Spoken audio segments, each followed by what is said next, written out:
Trollord Games. Join the fray.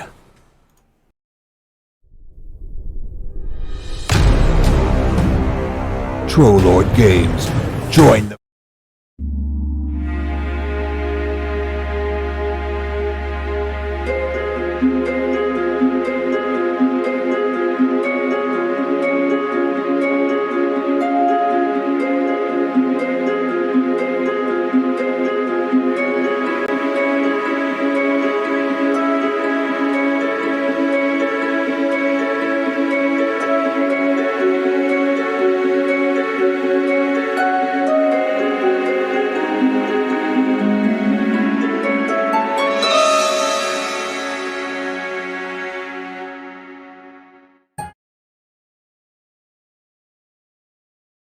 audio.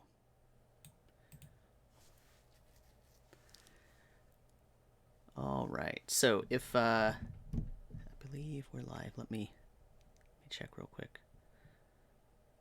Somebody other than me needs to say something. Test.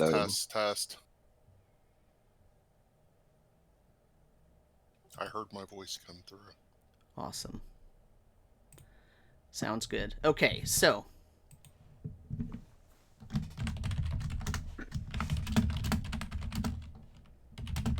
those in the audience, can you hear us all? Excellent. Okay, so welcome to Virtual Greyhawk Con. If you've been here, if this is your first game of the weekend, I feel bad that you missed everything on Friday and Saturday. But if it isn't your first game, I hope you're having a lot of fun.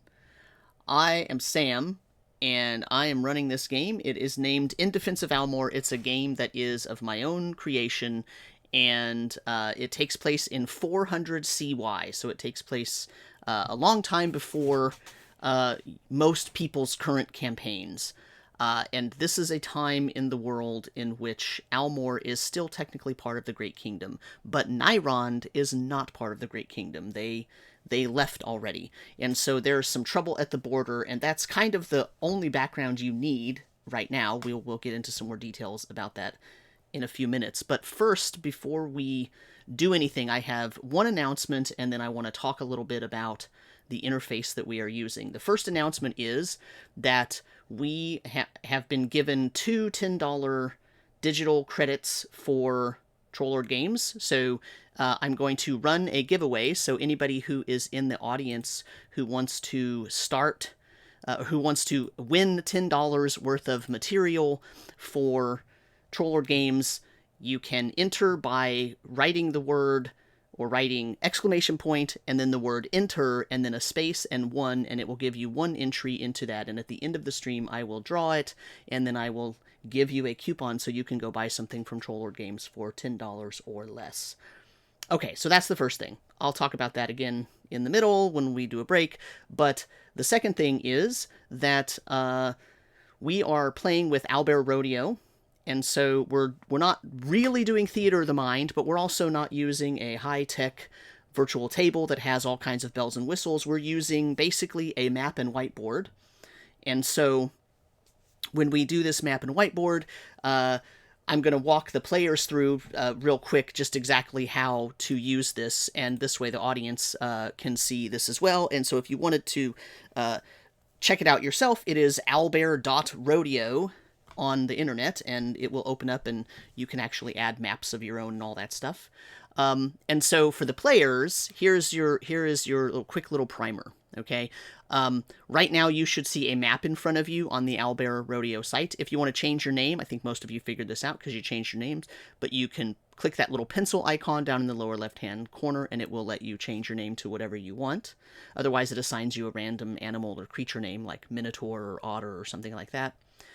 The other thing you can do with this is if you have a mouse with a scroll bar, you can scroll in and scroll out, and it will change the zoom ratio of the map that you're looking at. You can you can write on the screen by clicking the little sort of paintbrush icon that's on the left side, not the one on the right side, I mean, not the one on the lower left. So on the right side, and then you can change the color if you want, And you can then draw on this. You can draw lines like I just did, or you can draw freehand like I just did, okay, and all that sort of thing. And then there's a little eraser tool that you can actually erase your own markings, or I could erase them for you if you can't find those. You can also, if you don't want to write on something, but you want to point out something, there is a little comet-shaped teardrop button that is also, it's under that, one or two under that paintbrush symbol on the right-hand side, and then you can change the pointer color of that, and you can sort of point things out, like my 2 X's that are over there. Okay, and so you can sort of do this and pretend like you're at a rave, the Great Rave of Almor, and then that's what you've got. Next, you can, if you just click the hand button, it will put you back so that you can grab the map and move it around and zoom in and out, and that's not a problem. I have some other buttons because I can use Fog of War, and you don't have access to that. There is one more on here that you have access to, and that is the measuring tool. It's, for me, it's between the paintbrush and the teardrop or comet-shaped thing, and with that you just click and drag and it will tell you about the distance. Now, of course, this map is not set up to actually show the distance in Almor, but the audience can see me moving the scale. The thing is that if you do it as a player, no one else actually will see it, so you can measure for yourself, but no one else will know what you're looking at unless you use the comet-shaped pointer, okay? And that doesn't have the distance attached to it. On the other hand, just to let you know, I'm not a super duper stickler for distance. If I throw up a battle mat and it has like squares on it, that's just for our own ability to sort of know kind of the idea of the scale of the room and where everyone is at, not so that I can make you count squares to move, because I don't care about that. It's more about if you can, theoretically, if you can get to a place, you're going to get to the place, right? Now, if you're trying to move 200 feet per round, that could be a problem, right? But if you're just moving a little bit, then it's probably not a problem. And so, yeah, so I'm kind of doing half and half, right? Half theater of the mind, but with also some imagery to help you figure out what we're doing. And there is one other thing, and it's not working for me, so I don't know if they did an update and it's no longer like there. But the button at the bottom under the comet or teardrop, it looks like a little like post-it note. It actually is supposed to be a post-it note that you can pull off. And oh, there it is. Now it's working again. So you can actually click that and then just type into it. Okay, just like that. And then it acts basically like a token. So if you are on the hand symbol, you can grab it. And anytime you're grabbing a token or a post-it note, if you are moving it, a little trash can will appear at the bottom and you can drop it in there and it will get rid of it forever. Now, speaking of tokens, if you look on the right-hand side, you'll see these little symbols that look kind of like that, or there's one like that. So, not on this map, but when we get to a point where we need to be on a map, you're going to just pull one of those over, and if you click on it, you can put your name in it, right? Like if this was Sir Cedric's token, I would put Sir Cedric on there, and you can actually change the size of this so you can see it better if you needed to. Okay, and so that's kind of how the tokens work. They're very simple. If it stops letting you move your own token around, you can either refresh your screen by pressing F5, or you can just drag a new token and see if it'll let you work. Sometimes it gets a little glitch or something and it quits letting you do that. That happened on Friday. It's the only reason I'm mentioning it. Otherwise, that's kind of it for the Owlbear Rodeo interface. It's meant to be kind of not very many bells and whistles, just enough to help you get things done. There's also, for example, I can actually change the screen so that it's just a basically blank piece of graph paper, so we could draw whatever we wanted onto it. So you can go as low-tech or as high-tech as you would like to go with this. I highly recommend it if you don't want to have a huge steep learning curve for a VTT, because, some of those VTTs out there are really, really awesome, but it's just a lot to learn, right? It's just there's a ton there, and there's a lot of bells and whistles, and if you have a lot of bells and whistles, like, that's great, but sometimes you don't need it. And with Castles and Crusades, for me personally, I don't need it. And so that's why I chose Owlbear. So I don't get paid by them. This is not an advertisement. I'm just letting you know. my personal feelings and how I deal with things there. So, secondly, to give you a quick primer for Castles and Crusades, for those of you who are in the audience or who are in the game and have never played it before. Castles and Crusades is a game that is very much like a traditional Dungeons & Dragons game. You have 6 ability scores, the same sort of basic 6 ability scores that you have in any D&D-like game, that is Strength, Dexterity, Constitution, Intelligence, Wisdom, and Charisma.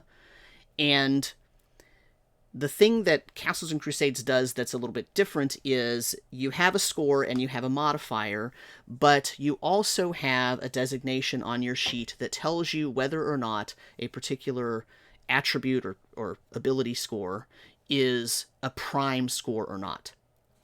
And that's because Castles and Crusades has what's called the Siege Engine, and the Siege Engine works like this. The basic difficulty of a task starts either at a 12 or an 18. And determining whether it's a 12 or an 18 for you is based on whether that attribute is prime for you. So, for example, if you are the monk who has Constitution prime, and you're attempting a task that requires Constitution, your task difficulty starts at a 12. And then that can be modified based on the actual difficulty of whatever you're doing, right? If you're a rogue who has Dex Prime, and you're trying to... This is my favorite example because it actually is applicable to a lot of different games. And that is, if you're a rogue and you're trying to sneak past an ogre, you have Dex Prime, so you know that your base starting ability difficulty is going to be a 12, and then it's going to be modified by the thing you're trying to sneak past. So if an ogre is a 4 hit die creature, you take your 12 and you add 4, and you've got a 16. So you know you have to roll a 16 or higher. Now when you make this roll, you're rolling a d20, and you're adding your level, and you're adding your ability modifier.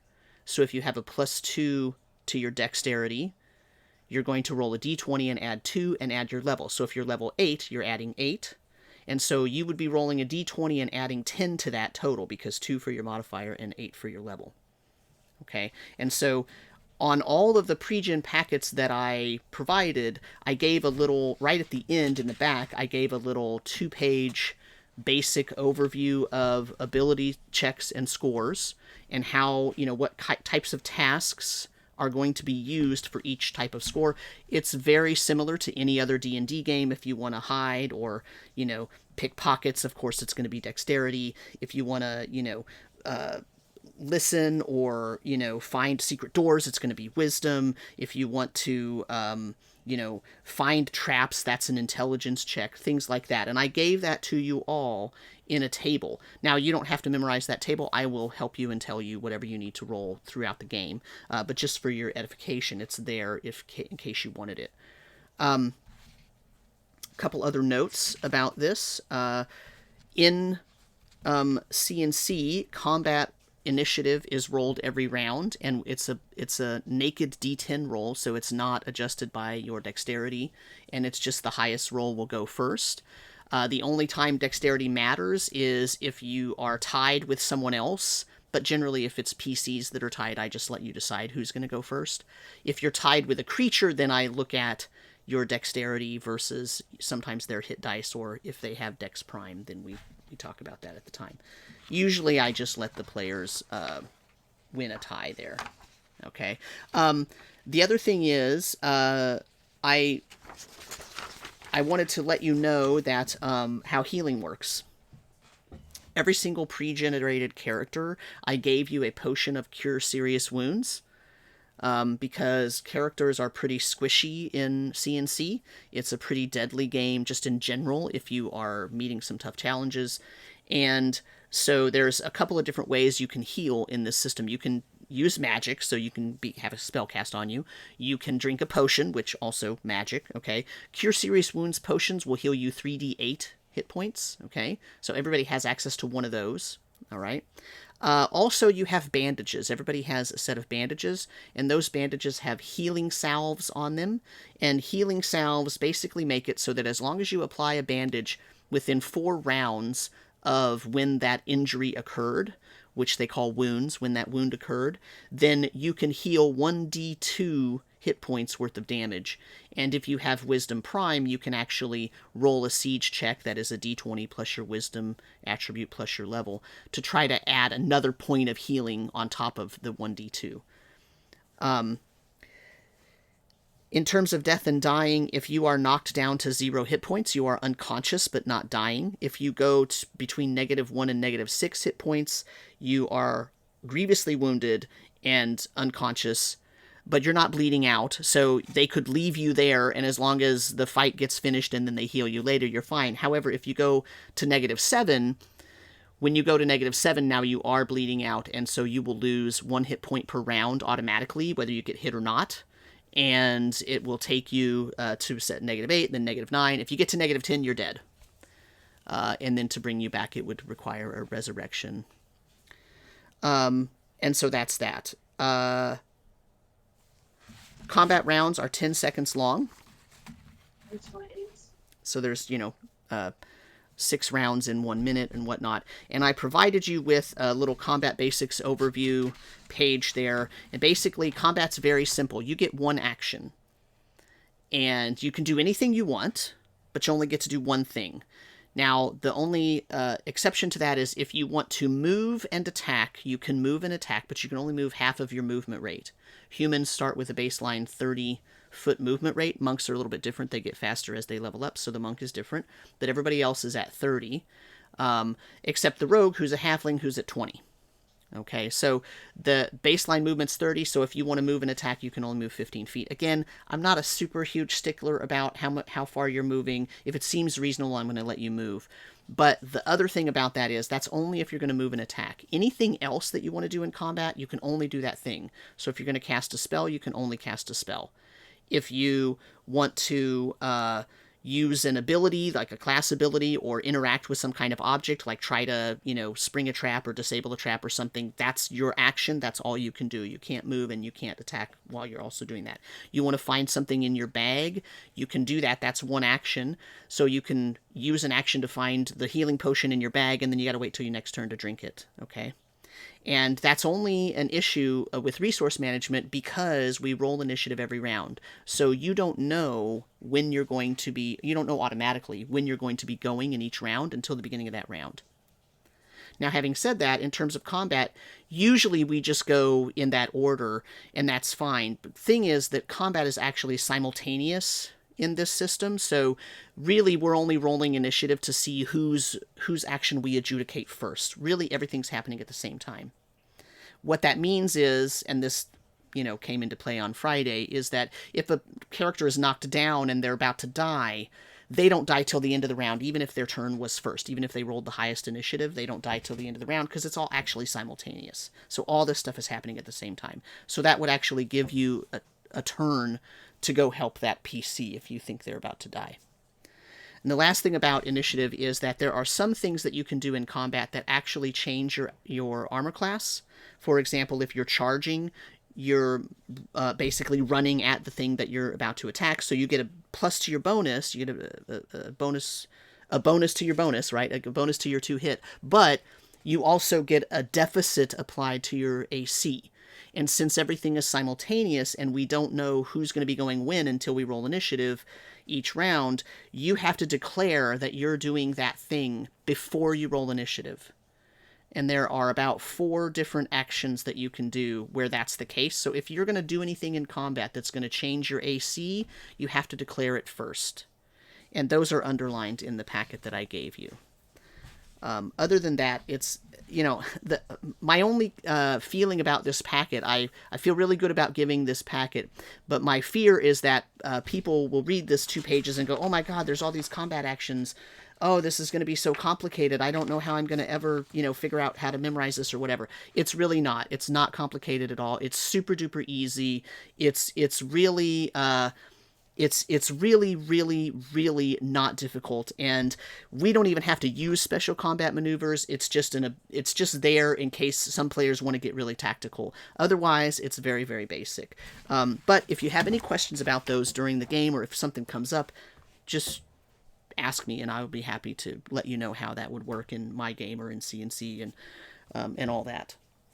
Other than that, are there any questions? Am I talking too fast? Did everybody catch all that? I can remind you as we go. Is everybody ready to get going? That would be great if you wouldn't mind. I've actually never played Castles and Crusades. Okay.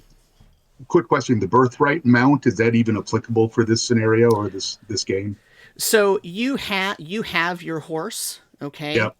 But you're basically going to use it to get to where we're beginning the adventure at, right? Because you're traveling Okay. from where you started to Fort Oren, which is the black X on the map right now, Okay. and then you're basically going to probably leave it behind because where you're going is probably not going to be good to take your horse in there, to be honest. Okay.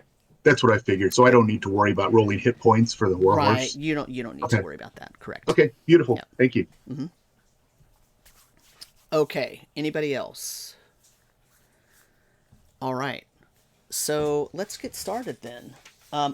Before we do this, actually, yeah, let's get started. But the way we're going to start is I would like you all to introduce your characters just very briefly, say what your name is, say kind of what your class is, and if there's anything you want us to know about your background. Each PC has a background that I provided. It's on page 3 of your handout, which is right behind the character sheet. Or you can basically apply your own background however you want to do that is fine with me. Let's start from the top, which means Asher is first. Well, good morning. My character is Cristobal. I am an Almorian wizard. I went to school in the east. I went to school in the at the Sorcerer's Nexus in Relaster, and I'm very proud of that fact. But I am a court wizard in service to Lord Raymond Crandon, Earl of Flessern. So I'm here at his behest as chief advisor. So that's my I am dressed in nice robes, but my robe kind of blends in with my surroundings once I've donned it, and I've got fancy hair and a nice foppish kind of beard. Wait, So fancy hair. fancy hair. Okay, got it. Fancy hair. Is it magical? It is not magical. Oh. So you had a It's chance just- to say it's- yes. You could have been like, yeah, it does No. this thing. No, it's just well taken care of. Oh, I see. I have a special magical blend that keeps it the perfect pH balance. Got it. Well coiffed. Yes. Excellent. CM Johnson. Hello, my name is Chris. I am, my character is a cleric of Palor named Baldric Weiss. He would have recently arrived at the behest of the church to check out what was going on here. Chainmail, shield, and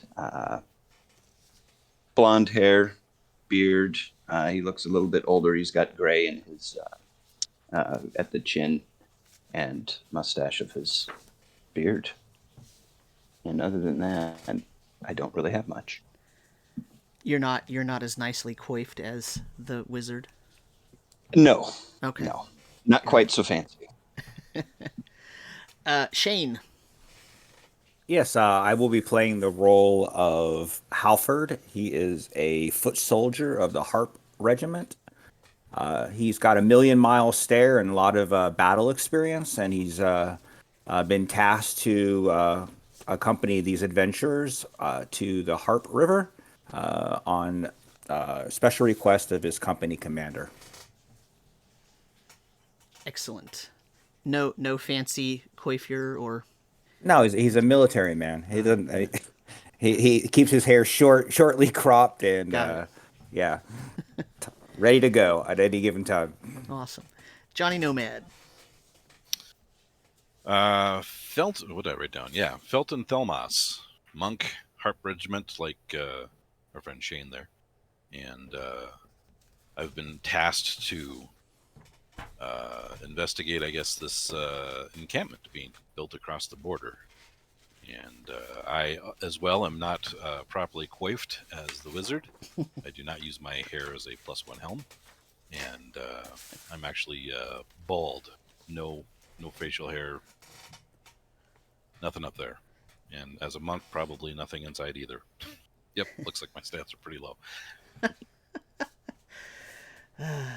You have a high constitution. That's good. I do have a high constitution. I have a strong chin and not a very strong brain. Got it. But you're at peace. That's what matters. Yeah. Mark, Loomis Lightfoot. Yeah, actually, Gorto the Thief in this. I was part of the Harp. I am part of the Harp Regiment. I'm actually one of the toughest company in the Almorian service. We're protecting the Harp River and its numerous tributaries. And, we're on a special mission, as somebody else has already mentioned. And, hey, I'm a halfling. To you humans, we all look the same. And no fancy hair. No. No. Okay, just making sure. We choose halflings because they easily blend in with the surroundings and thus make excellent scouts. There you go. And last but not least, STL D&D'er. Oh, yeah. Hi, my name's Alex. So I will be playing Sir Cedric. I am a knight in service to Lord Raymond Crandon, Earl of Flessern. I've been sent on this mission as a support personnel, and both I and my warhorse are well coiffed. Oh, excellent. Oh, so you've got two individuals that can that can speak to the value of having a very nice hairdo. That's right. Coiffure is important in Lord Raymond's court. Mm-hmm. Yeah. Just real quick, I am going to post up a picture of, if I can find it. Nope. The battle standard that the knight carries. It looks like this. It is the standard of House Crandon in Northern Almor. So I think everyone can see that. And so that actually adds a really huge bonus to the emboldening and other sort of powers that the knight has. The knight's a pretty interesting character in Castles and Crusades. And well coiffed. I mean, what more do we need to say? Yeah. You can only see it when my helmet is off, though. There you go. Yes, it's okay. That's what it's like. It's like in the old movies when you come out of the water, but you're completely dry and your hair is perfect. Yeah. Mm-hmm. Take off your helmet, and you don't have helmet head. You've just got perfect hair. Okay, so what we have learned then is many of you are part of a regiment called the Harp Regiment, which is a very sort of rough and tumble, very highly skilled group of individuals who have been called to an area shown here on the map as the Black X that is named Fort Oren. And Fort Oren is sort of a ramshackle encampment of the Almorian Guard that is right across the border, and that border is quite contested because Nyrond has relatively recently, left the Great Kingdom, and they are trying to expand their holdings, of course, and the way that they're trying to do that is by encroaching on Almorian lands. And so, of course, Almor doesn't want to lose their land, and so they are contesting these attempted incursions, but the Nyrondese base, which is right across the border, which is the red X there on the map, has been the scouts that are returning to Fort Oren and telling them the information. It's starting to change. The information has become a little bit strange. They noticed that instead of just making a sort of makeshift camp, because the normal, typical behavior of a Nyrond platoon or regiment that's coming in to expand the territory, they make a very mobile base. They build something out of wood. It's not meant to be a permanent structure because they're going to move it forward if they expand the territory. But in this case, they noticed that they started using stone to build a central building. And that means they are implanting a more permanent structure, and that started to make the commandant at Fort Oren a little bit worried, and so he sent a report to Chathold and Inspa and told all of the individuals there what was happening. And that's why this group has been put together, to go see what the heck is going on. And so as we begin our game, you're actually finishing your journey, your trip from where you were already assigned to Fort Oren. So you have now made it all the way to the area that is the black X on this screen here. So you are coming into this area right here, and you have traveled far, but not so far that you're like, you need to lay down and sleep. You've traveled far enough, close enough together to get to know each other a little bit. For those of you that did not know each other already, you were introduced as you were sort of traveling and meeting up. And so you kind of know each other. Some of you know each other very well. Some of you only have just met.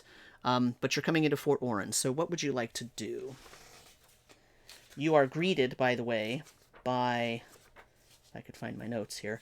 You are greeted by the guard herald, who announces your arrival as the arrival of the Harp Regiment soldiers to the commander of Fort Oren, who is Commandant Nellen Karnstead.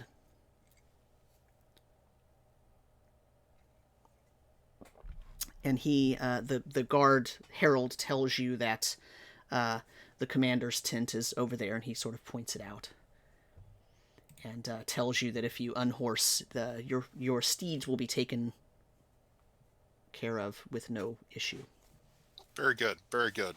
I will unhorse. Check to make sure my hair hasn't gotten too windblown.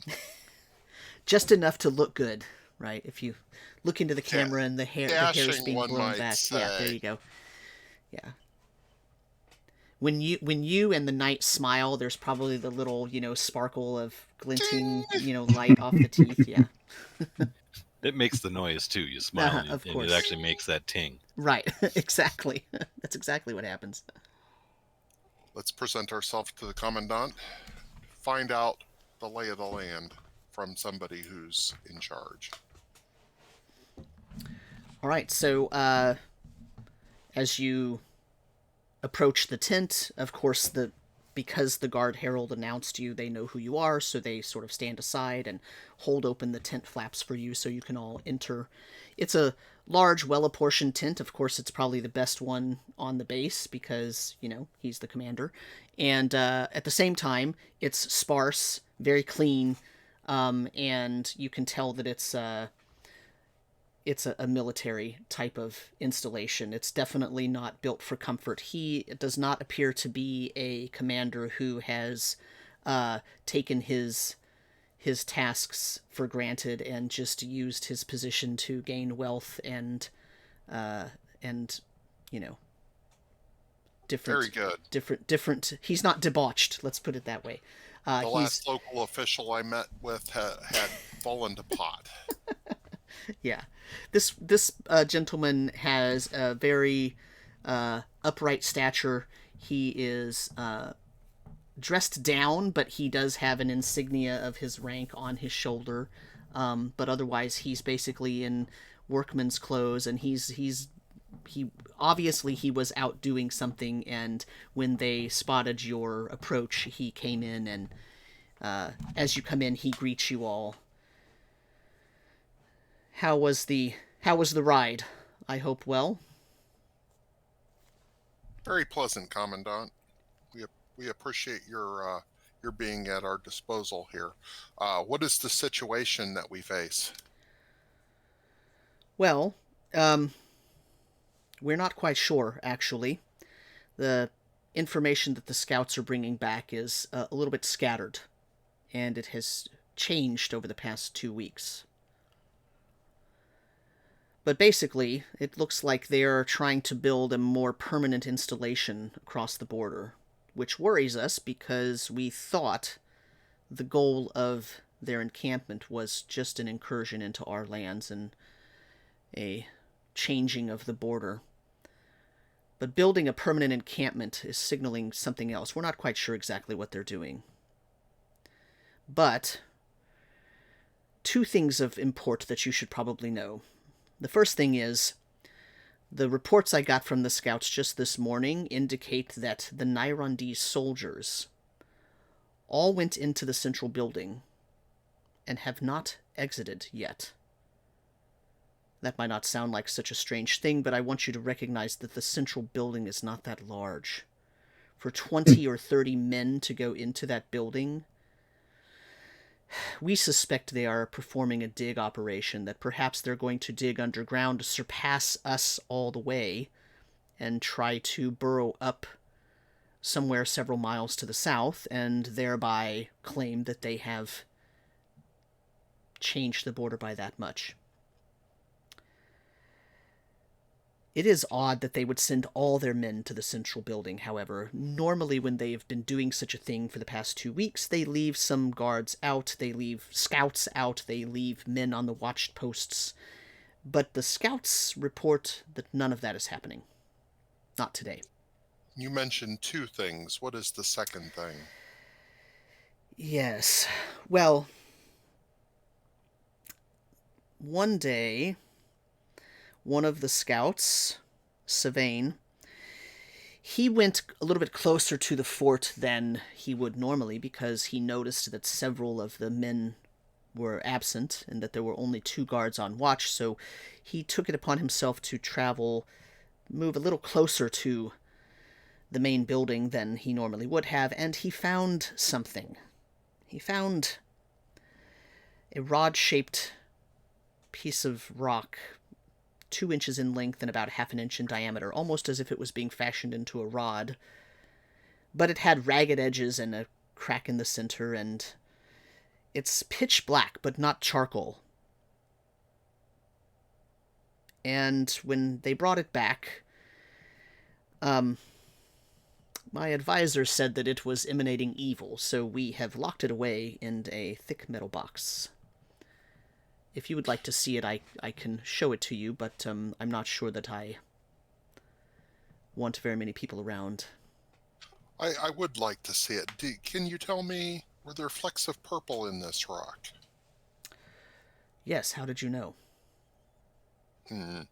We've encountered similar stains of evil. I do not wish to see it now. Very well. I will keep it locked away. But I will allow Sir Cedric or if anybody else wishes to see it. I do not wish to gaze upon it again. I have seen such similar things, and they are known to be associated with a supernatural evil of most foul nature. So it's potential that they have found some evil and are trying to deal with it on their own. So now may be a good time to strike, but we can ascertain that for you. I have a question. What happened to Sylvain? Sylvain saw this rod and handled this rod. Sylvain is out on a scouting mission right now. He's on duty. I haven't seen him since yesterday, but he seemed fine. You expect him back? Later this evening.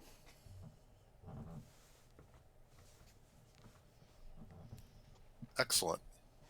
Let's get settled in and wait for Sylvain and his troop to come back from their scouting mission, and then we can question him and then set out either tonight or in the morning. Tonight might be best if we're aiming for stealth. Yeah, what's the weather like right now? Clear skies, no clouds in sight. It's a beautiful What about day out. moonlight? What'd be the moon? What's the moon tonight? It will probably be about half. Okay. Is there cover along the way to the fort? There is a forested area behind the fort. You could probably move around if you took a wide berth of the actual. You're not going to take a frontal assault. If you take right. a wide berth, you could probably reach the forest. I have a a sketch that some of the scouts have been working on. Let me put this into the window for you. And presumably the scouts that already gone have scouted out a good route undercover, right? Yes, but that's their specialty. So their route is probably not as quiet for the rest of you maybe than it would be for a scout. But yes, they do have routes they can show you. So this is the sketch that he produces to show the. Yeah. What you see is there's the forested area in the back here. That's the forested area he was talking about. They've been logging it to build the palisades. All of these around the right-hand side, that's palisades of 8 to 10 feet tall. The left side also, but it's not complete. There's some wood there curing, so they can start building it. In the front, they've dug a deep trench and put some logs behind it and some taller, sort of spiky palisades in that trench. There's a tent camp in front, and then there is a more central palisade here where the walls are only 5 or 6 feet tall. And then what you can't see because they haven't been inside is inside there is where the central building is. But they aren't able to reproduce any details about that central building other than it's about 30 by 30 or possibly 40 by 40. They haven't been able to get close enough to give good details about that. And so what Sylvain said though is that basically all the people that were at its outpost went in that building. So the last scouting report was that there was nobody inside this fort other than inside that building. They haven't come out, right? So those tents are unoccupied and there's nobody on the walls, that sort of thing. Correct. This morning, that's what happened. Yeah, that's the scouting report from this morning. But that's rare. That's odd. It's the first time it's happened. Previously, every other time, they've had at least 2 guards posted in the front and at least 3 guards on these corner tower areas. Well, much might have changed, I tell my companions, since this morning. It might bear fruit to pursue now rather than wait for the fort to be reinforced, especially if we know the last report was that it was unoccupied. Perhaps we could meet up with Sylvain en route and just inquire of his recent findings as we go.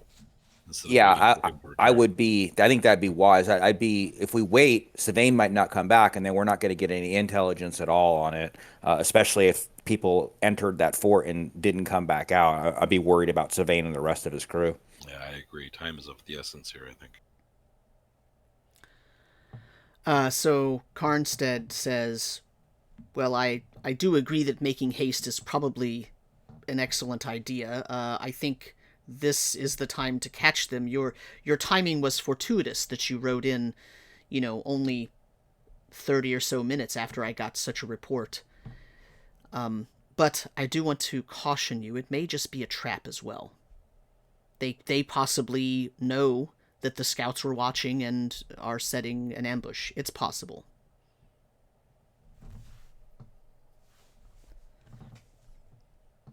Well, we'll just have to take care as we proceed. How far is this encampment from here? The encampment is... That's a good question. We're on one side of the road, correct? Yeah, but it's about 2 miles. Let me make sure I'm looking at my notes right. So the fort is about 2 miles south of the road, and the enemy encampment is about 2 miles on the other side of the road. So it's about 4 or 5 miles if you were to go as the crow flies. Right. But if you take a wide berth and go the way that would more likely guarantee that you aren't seen, it's going to be at least another couple of miles. So you're probably talking about, a 5 or 6 mile trek. 4 hours-ish on foot. Yeah, I mean, you can go about 2 miles an hour, so... But that's normal, and you're not going to be on a road, and you're probably going to be trying to be careful. So yeah, you're talking it's going to be a good 4 hours.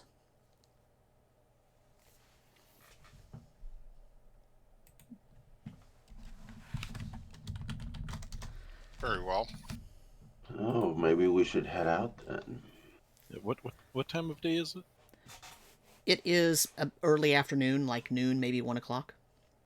So we could actually approach just as the sun's going down, Mm-hmm. which would Yeah, give us dusk would be ideal. We could get a look at lay of the land, and then as the sun sets and dust settles in, we can move in hopefully unseen.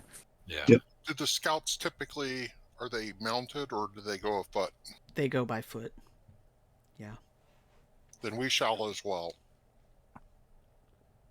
Yeah, the elite scouts here are basically, in game terms, they would probably be rogues of 3rd level or higher. So you're talking about, hiding and moving quietly for basically everything they do once they cross the border. Who was it in our group here who was it the wizard that had encountered the purple flecked thing before? Yes. Assume this. Gather around and keep this to yourselves. This purple flecking often indicates something tied to the Unmaker, the dread god Tharazdun. Do not say that name around, but it is an evil force dedicated to the destruction of all. This is actually the enemy of all of us as well as Nyrondese. But just keep an eye out for anything of this. I like how you cough right before you say Nyrondese. That was a nice. I didn't want to spit in pleasant company. So, just something to keep an eye out for. The Flan that used to inhabit these lands before us Iridians moved in and made it better.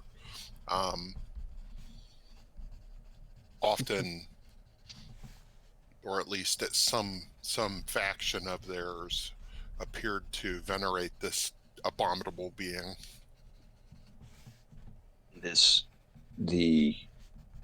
What effect when you'd encountered these things before? Was there any effects that this had on people or Corrupting area? Corrupting effects. One had turned a seemingly likable treant creature into an undead abomination.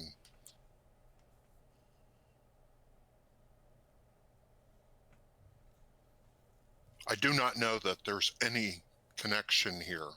I would just say beware of black with purple flecks. It could just be decorative stone, but they say it radiated evil and it had these markings. I would say there's more than just a similar connection. Yes, well, you guys would all see at the mention of undead and everything, Baldrick's kind of, his face turns into a scowl. So it's like, yes. Then I would say we would make quick haste. Quick haste is the best kind of haste, shall we? Let's. Agreed.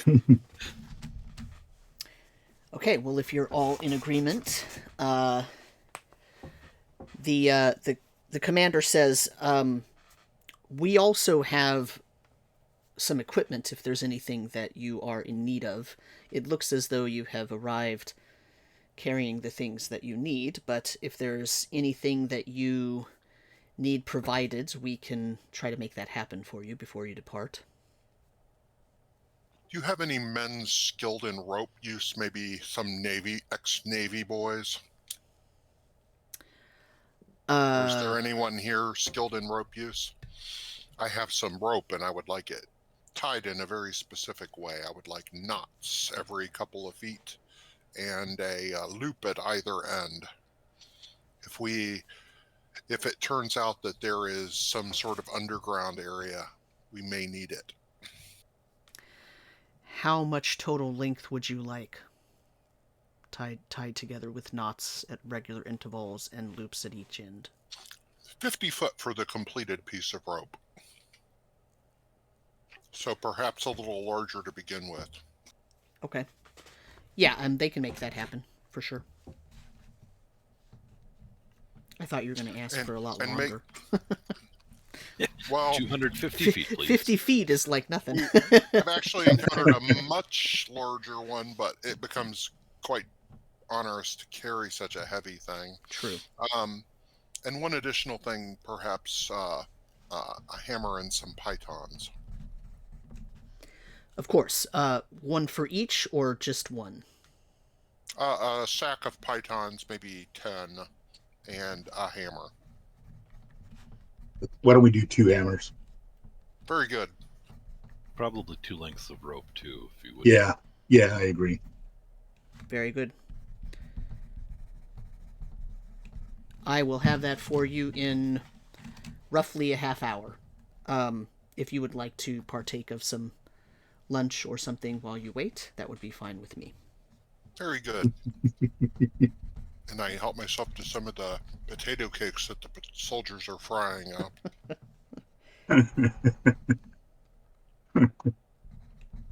May I ask a quick question? Sure. So I'm really digging on the banner with the standard of House Crandon. Uh-huh. I see that what it does in terms of the additional bonuses, Mm-hmm. but it says once per day. But then when I see all the information on the Inspired, the Emboldened, and the Demoralized, each of those can only be used once per day. So I'm assuming if I use my basic math that I want to use the banner every time I use one of those 3 items. So basically, those 3 items can be used once per day. You can only apply the banner to one of them one time. Correct. Right. Correct. Yes. Right. Yes. But if I'm only using one of those at a time, mm-hmm. I could potentially use the banner in conjunction with each of those for the additional bonuses. Is that right, or did I misunderstand? No, the banner can only be used once per day, so you got to pick which one you're going to use it with. Okay, awesome. Very good. Thank you. Yep.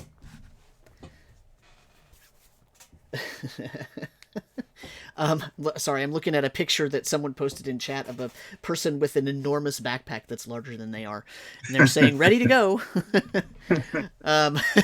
Okay, so in a half hour, he comes back. He has 2 lengths of rope that are 50 feet total, but they are tied at about maybe 18-inch intervals, so 1.5 feet intervals or so along the way, and then there's a loop at both ends for each of those ropes. And then there are 2 small hammers and then 2 bags of 10 pythons each. Perfect. If we have to do any climbing, these should prove very valuable. Okay, so you're going to head out, and you're going to go the long way around, basically, to try to infiltrate here, or what's your plan? Would what the hell's his name? Savan, whatever. Would he be? Do we have to make any special course adjustments to meet up with him? So, the thing about that is that the scouts are trained to never go the same route 2 times in a row. So we would have to basically try and... You'd have to get lucky and pick the route that he was going. Could he or another one of the scouts guide us to the location and then head back? Yes, the commander can dispatch a scout that's right now currently in base, can lead you to the fort for sure. Okay. But that still doesn't mean that you're necessarily going to be able to run into Savain, because you just don't know which direction. Right. Well, I mean, we can take some extra time once we get there to do our own scouting. If we don't run into him. Yep. Okay, so if you're trying to be quiet, I will need dexterity checks from everyone. And so you're going to roll a d20. You're going to add your dexterity modifier. And if you're a rogue, you get to add your level. If you're not a rogue, you don't get to add your level to this check. The monk does get to add their level, though, by the way. Oh, well, in that case, 32 prime for me. Whew. Okay. I wasted my natural 20 for the session on being quiet. Yeah, I just did as well. Rolled a 22. Is this a roll where we're adding our level as well as if it's prime, the dexterity bonus? Yep. Yep. Well, Okay. even if it's not prime, you would add your dexterity bonus. Okay. If it's prime, you have a lower barrier Lower to success. Okay. Okay, but we're still adding our level, correct, to the roll? Yep. Okay. And this is Chris. I'm back. My router, my internet dropped out, but I got a 16 total. 6, 8, total of 12. Dexterity is my prime for me. Halford is an 18 prime with his well lubricated plate mail armor. Okay. All right, so you all did pretty well. That's pretty good. Yeah, I have a correction. I'm still playing a different game, apparently. I am only 28, not 32. Only 28. Okay. Yeah. Only. Oh, darn, that makes all the difference. It was still a natural 20. I was just adding 10 from Chuck's game yesterday instead of 6 for this one. For those in the chat who are asking about how to enter, if you type in ! And then the word enter with no space in between, and then you can type in a space and then a number 1, it'll add you 1 ticket. I think it looks like David did it without putting a 1 after it, and it actually worked, so that's good to know as well. Oh, good. Just don't put 5, otherwise Sam gets angry with it. Well, it's only supposed to let you get 1 ticket, so I don't know what'll happen if you put a 5. It'll probably give you an error message. And then Therisdun is going to come down and smite you. Okay, so let's see. So you all make it a very far distance without ever seeing anyone else. The route that the scout leads you on is so sort of convoluted with switchbacks and different areas where he makes you wait for 10 minutes, you can tell that these scouts are very well versed in this area and that they are really familiar with all of this territory. And, he gets you to the back forest in this fort with no issues whatsoever. You don't even see another creature or person or anything. It also helps that there are no guards on the watchtowers on the corners. That was the only real fear that the scout was addressing, was that sometimes if they have an eagle-eyed scout up there, on watch, then it's going to be a problem. But then there's no one there. So we see no soldiers outside the fort? You see nothing. It's very bizarre. Are there any fires burning, or have they all extinguished themselves? Nope, they are all out. So despite the image on the screen shows like that those fires are burning, those fires are not burning. They were put out this morning after the guards partook of breakfast. So what about that stabling area? Do we see animals? So there are animals in there. There are, in fact, if I zoom in for the audience, there are a couple of cows, a couple of goats, several chickens, and they appear to have been fed. So there's, there's hay there, and then there's apples and mushrooms and cabbages and whatnot thrown on the ground for all the animals to eat. So they obviously were cared for this morning. Well, how the soldiers are dead, our people will eat well. Yeah. Well, I guess it's dinner time, folks. Worked up a little hunger after our hike. Yeah. Do the animals show any signs of distress or agitation? From your distance, it does not appear so, but you're not very close to them. Okay. We hearing normal woodland noises or sounds? You are, yeah. You're hearing trees and trees. You're hearing squirrels in the trees and birds and typical things. You're not hearing any large game, so no deer.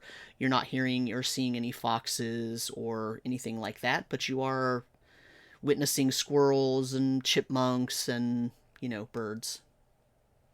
we didn't have like a whole crap ton of animals run past us as we were heading closer. Nope, no line of fleeing animals that turn back to you and say, "Run away, run away." Nothing like that. So it's a very bucolic scene, is what you're saying. Everything seems to be completely normal and totally above board, other than the fact there's no soldiers here. Right. It's bizarre in a very normal, like everything else is normal. The bizarre thing is there's no soldiers. Because honestly, even when the commander said it, you got to be thinking to yourself, come on. Right? But there's literally, you see no one. You don't see any human at all. You see the cows, you see the goats. You do hear the whinnying of horses occasionally, so you suspect there's probably horses within this palisaded inner structure. And I'm sorry if I missed this, but how much daylight would we have left? Right now, you left around 1 p.m., what we would call 1 p.m., and it was a 4 or 5 hour trip, so you're coming up to dusk setting in just a little while. Okay. Well, I look at the rogue, and you want to maybe we'll stay back, and you kind of maybe go scout in real quick and get a little peek-see on top of that inner palisade. Oh, I suppose I could do that. Before we commit to just going in full on, it'd be a good idea to get a lay of the land. The rogue yawns. Oh, I guess if you're gonna make me wake up.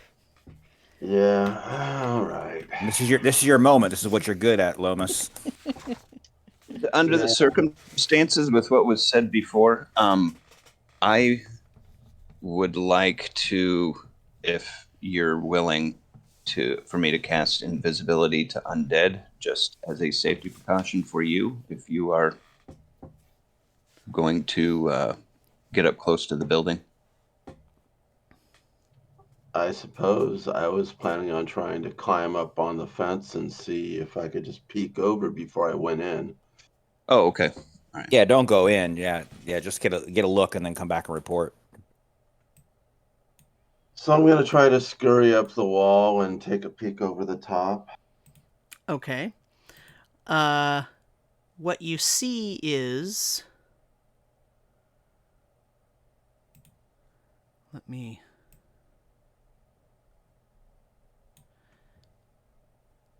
do this. What you see is... I'm trying to figure out the easiest way to erase that. There we go. What you see is that... Let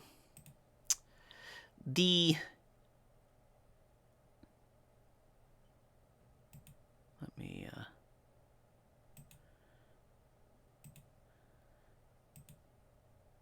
whereabouts on the wall? I'm assuming you're sneaking up to the back wall.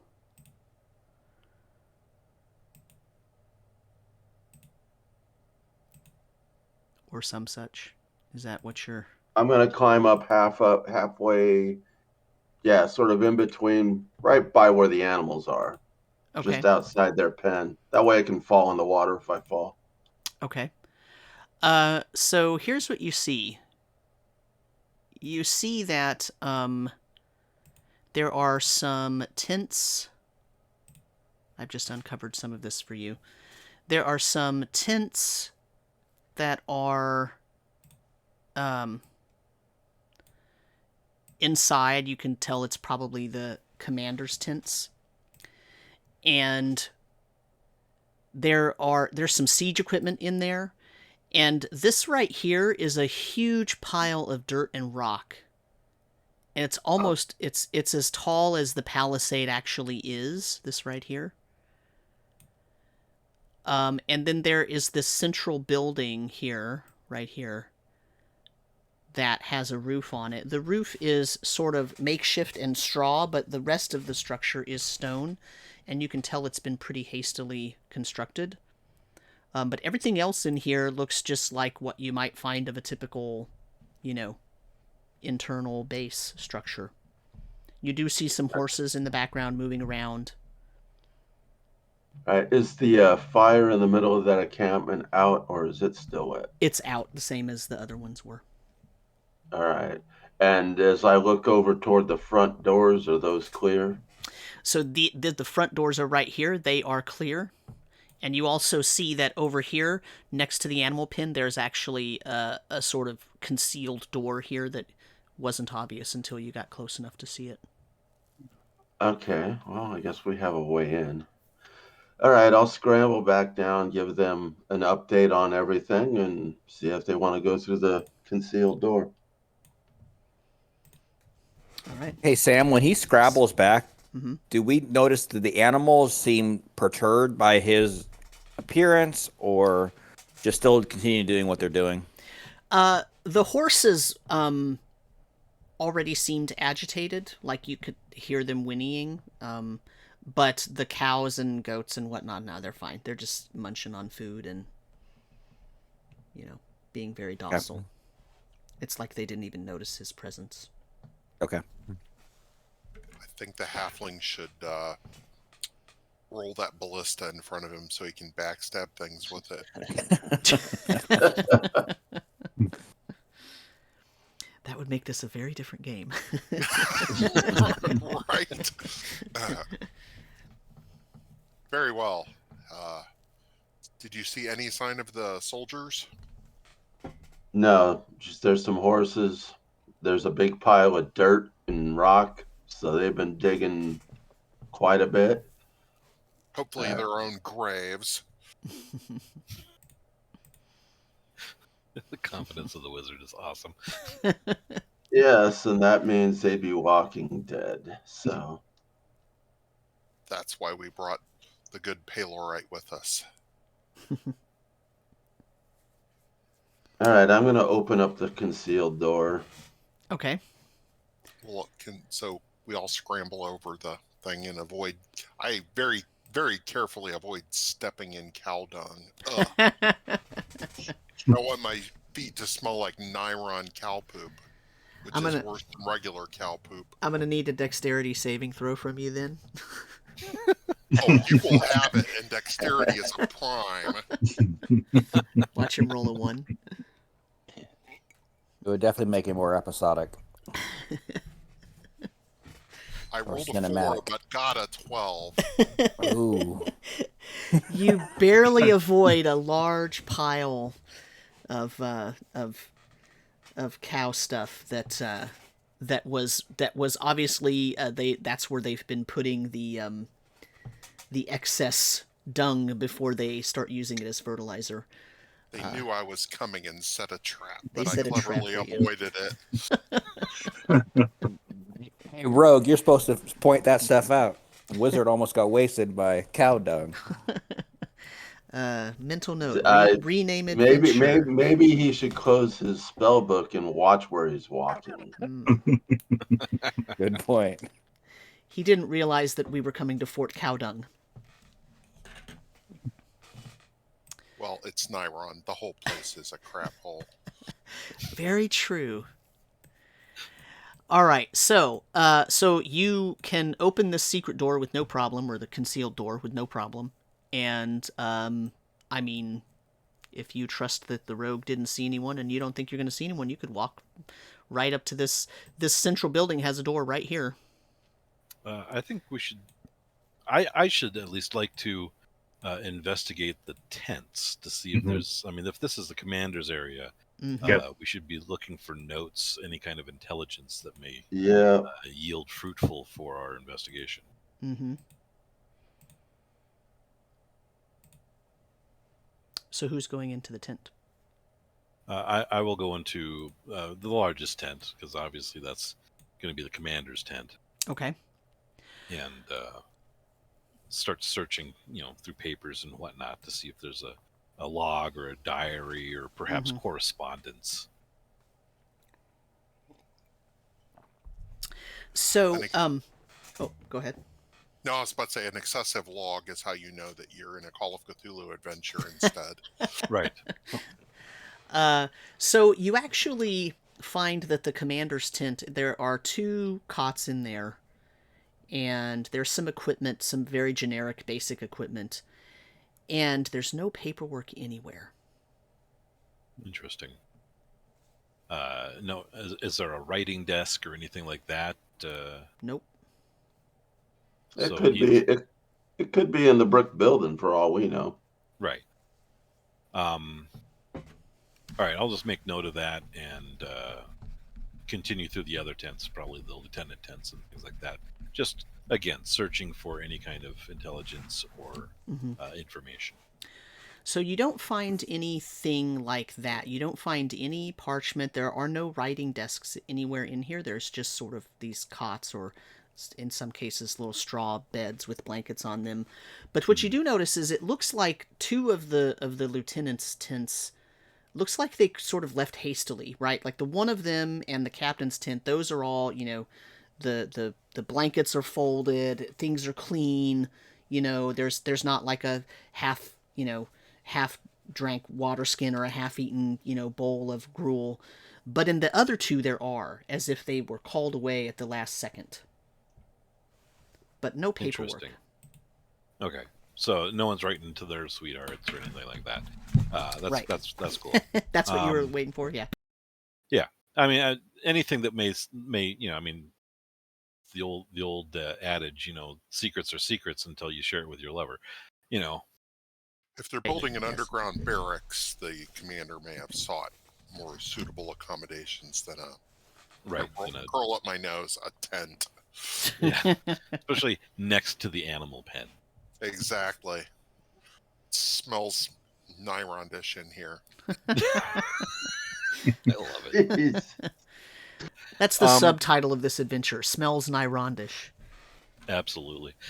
So in these hastily exited tents, does it are there signs of just disorganization, or would there might there be signs of panic or anything like that? Like, I mean, even if you're just packing up to mindlessly, just kind of moving things, sometimes you'll just put something in a spot as you're leaving, versus like a broken mug on the floor or something like that.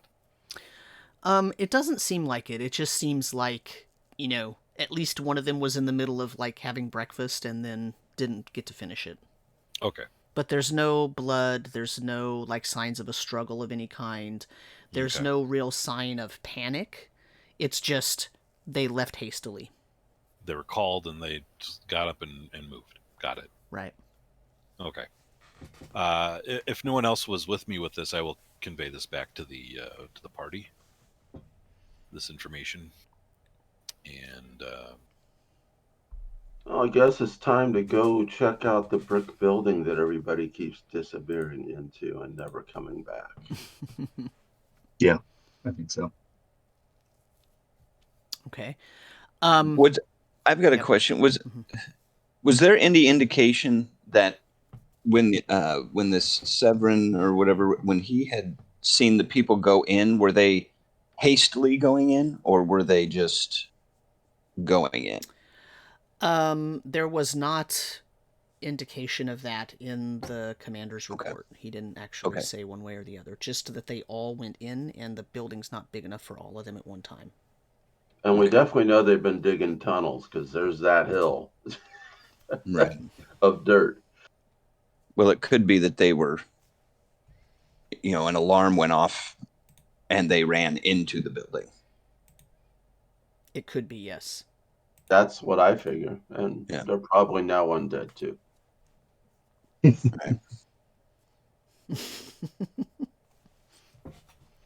All right. Well, let's go meet our fates. Okay. Okay, so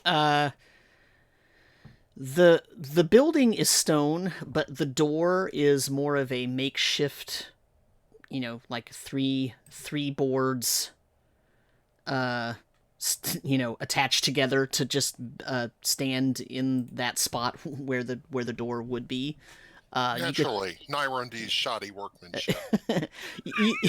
You get the feeling that it's just not done. Like it will have a stone door at some point. At least that might be the intention. But yeah. So it's not. It's obviously not locked. It's really just something. Just to keep the horses from wandering in. Pretty much, yeah. Okay. And so if you move that, if I I could just get rid of all of this fog of war here. If you move that particular piece of wood away, what you see is a sort of hastily built structure. Even from the inside, it looks hastily built. And One could say shoddily built. sure, shoddily built. And I shall. And so here's what you see. When you walk in the door, you see that there is a writing desk to the north, against the north wall. There are pieces of equipment and rope and grappling hooks and shovels and pickaxes all strewn around the room on the edges, because in the middle of the room is a huge sinkhole. And there is a wooden platform leading out from the stable portion of the floor. It is anchored with a couple of huge rocks, and then there is a rope that is hanging down into a hole that goes very deep. So deep you can't see where it ends, but partly that's because there's no light in here. So if someone wants to light a torch or something, you will probably see more. Right now, the only light that you're using to see is what's coming in through the door, because it's light outside. But remember, it's dusk, so the light is not very ample. Are there any sconces on the wall? There are not. I think they're going to take the time to put those on. I mean, it's the Nyrondese, you know. Right. It's the whole outfit is slapdash, obviously. Goodness. They don't know how to build a simple trench latrine. They just went to extremes here. That's what it is. They were just trying to move the outhouse, and look what happened. That's what happens when you get distracted. Does this look like a similar type of porthole to hell that I've seen before in the past? Does it look like perhaps it's 100 or more feet? No, it actually, once you light a torch and you're looking around more, it only looks like it goes about 50 or 60 feet down, maybe 70 feet. But the walls are very sloping because it's obvious that it was a natural sinkhole that they probably accidentally discovered, and then they started digging it out, and now they have a whole structure built around trying to stabilize the outside and, keep digging. Does it smell like it's been used as a latrine? No, it does not. Okay, good. Any more so than the inside of the building smells Nyrondese. I mean, because that's kind of,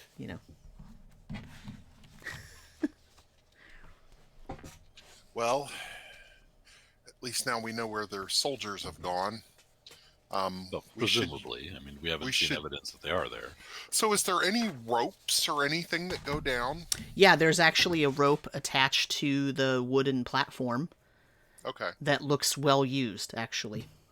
I'm going to go walk. There's a desk over there, I noticed. I'm going to go over there, and is there any papers on that table? There are papers on that table.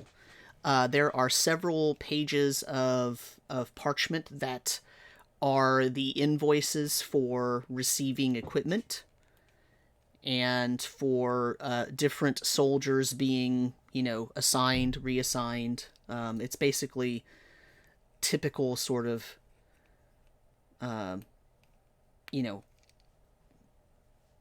nothing about... It's military-based logistical information. It's not...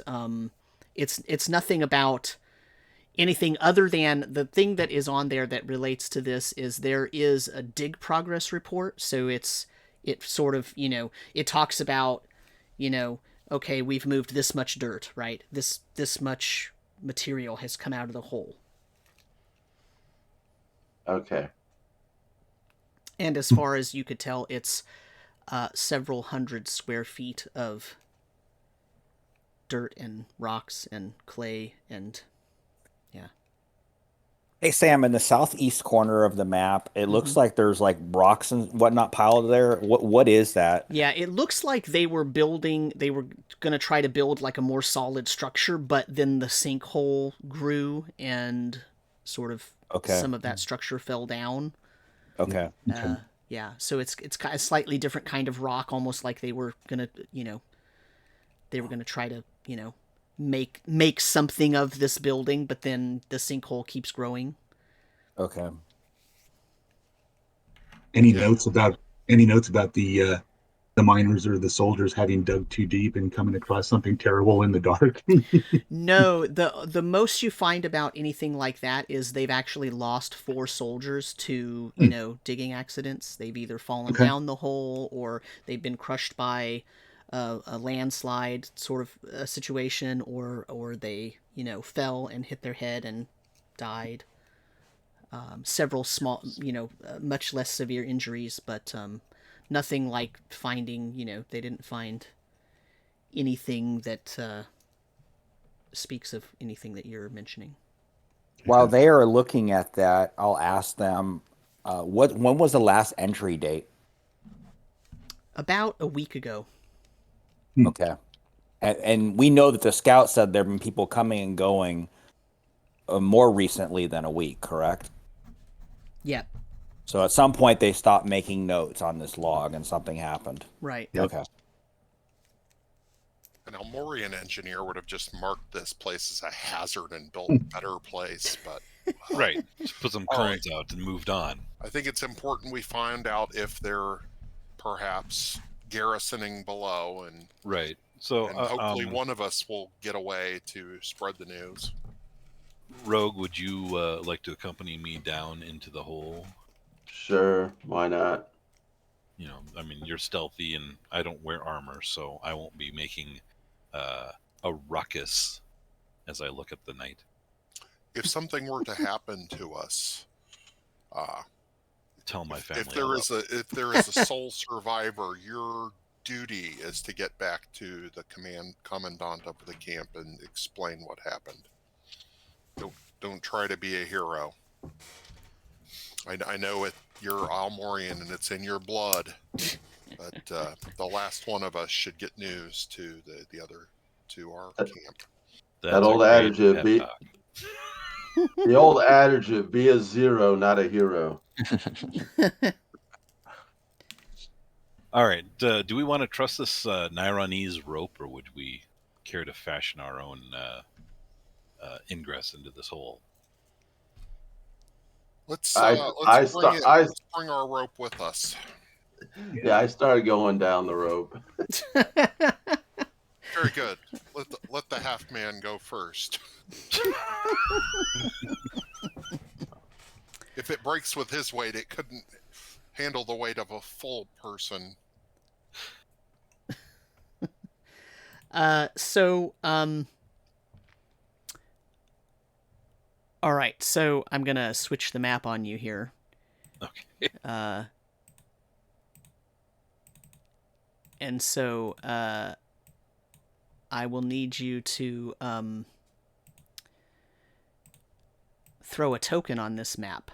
So you're gonna grab a token from the right-hand side of the screen and then put your name on it. If you click on it, you can then type in and put your name there.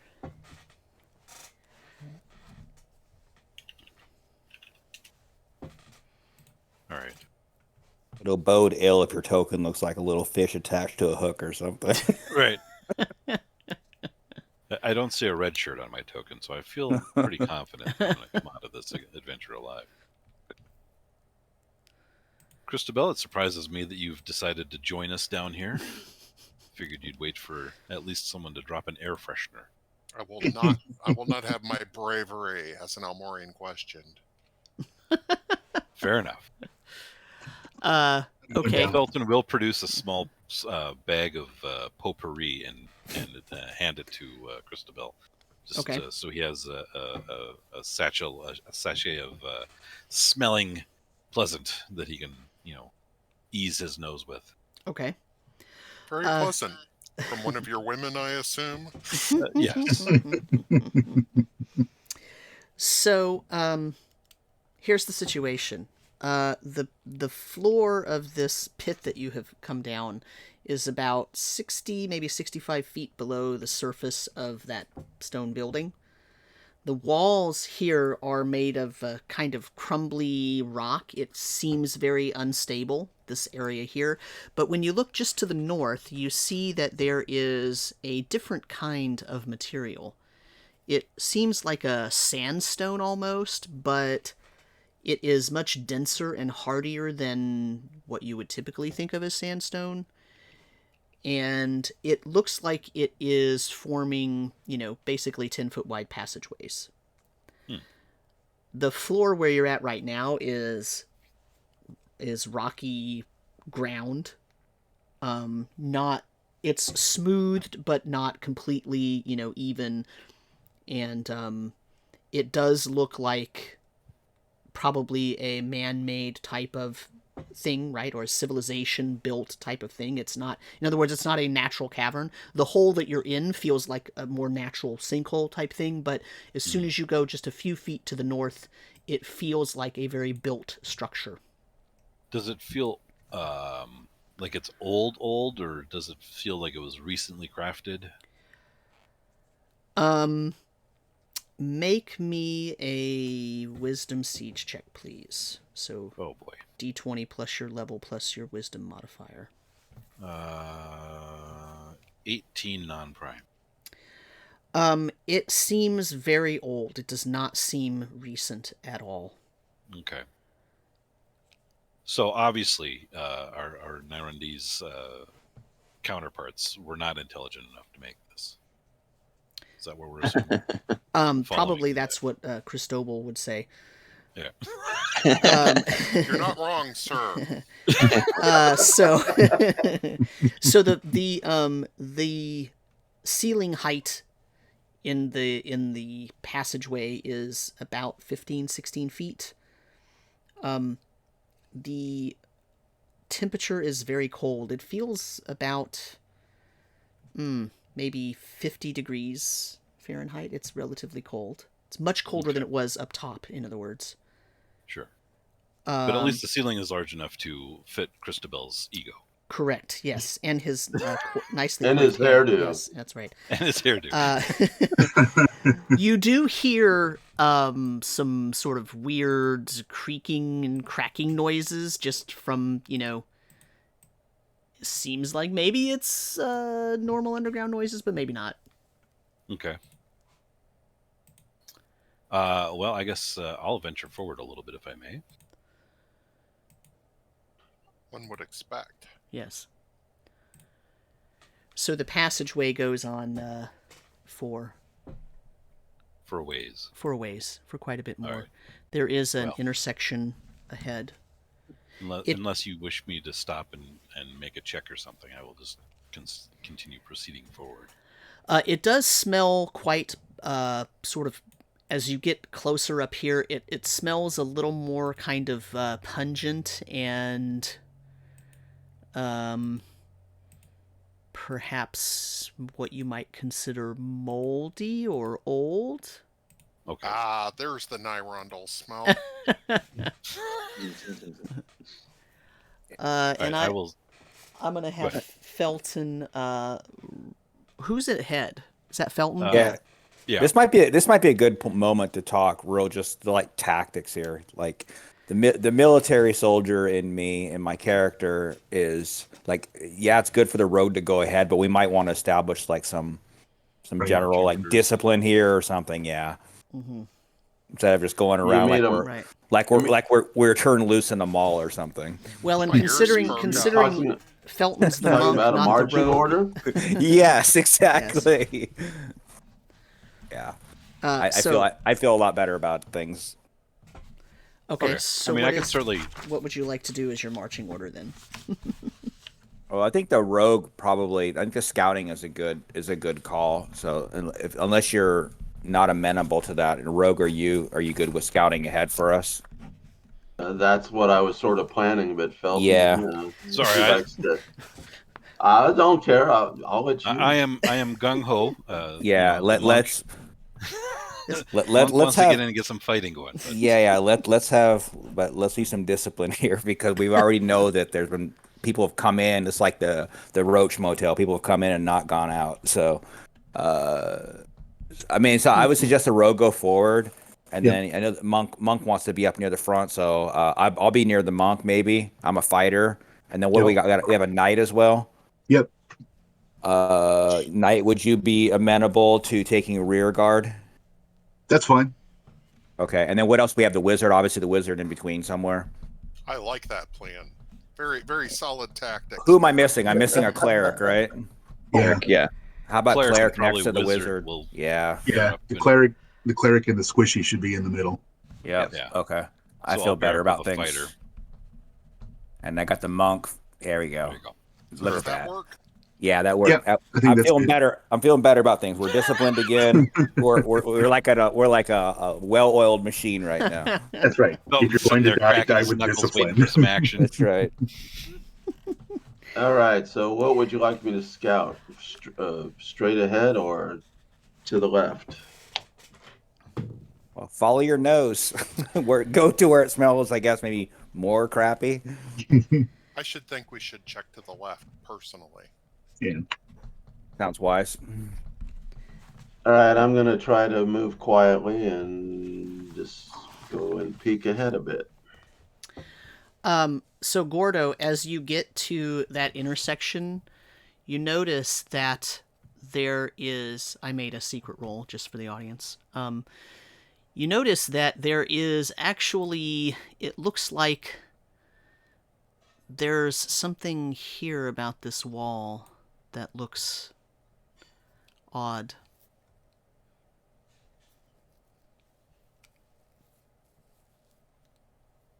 Okay. So I'm gonna investigate that.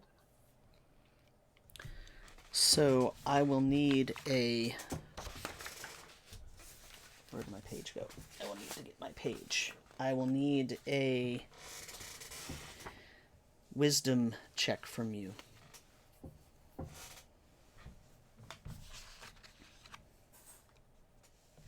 Wisdom +1.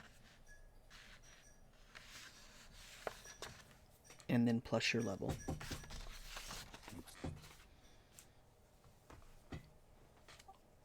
Uh, 29. And that's prime, I'm assuming? Wisdom is not prime. Okay. Okay, so, oh, and just for the audience, and I didn't mention this before, but in terms of primes, your prime attributes are determined by, one of them is determined by your class, and then the others you get to pick. Humans get to pick 2 others, so they have 3 total.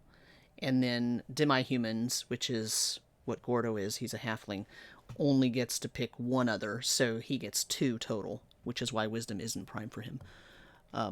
Okay, so you actually figure out this is a secret passageway of some sort? Ooh. A secret door, gentlemen. Maybe we should check that out first. How can we not?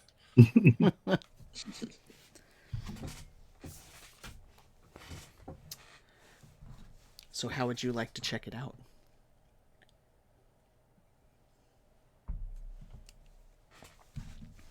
Search it for traps, please.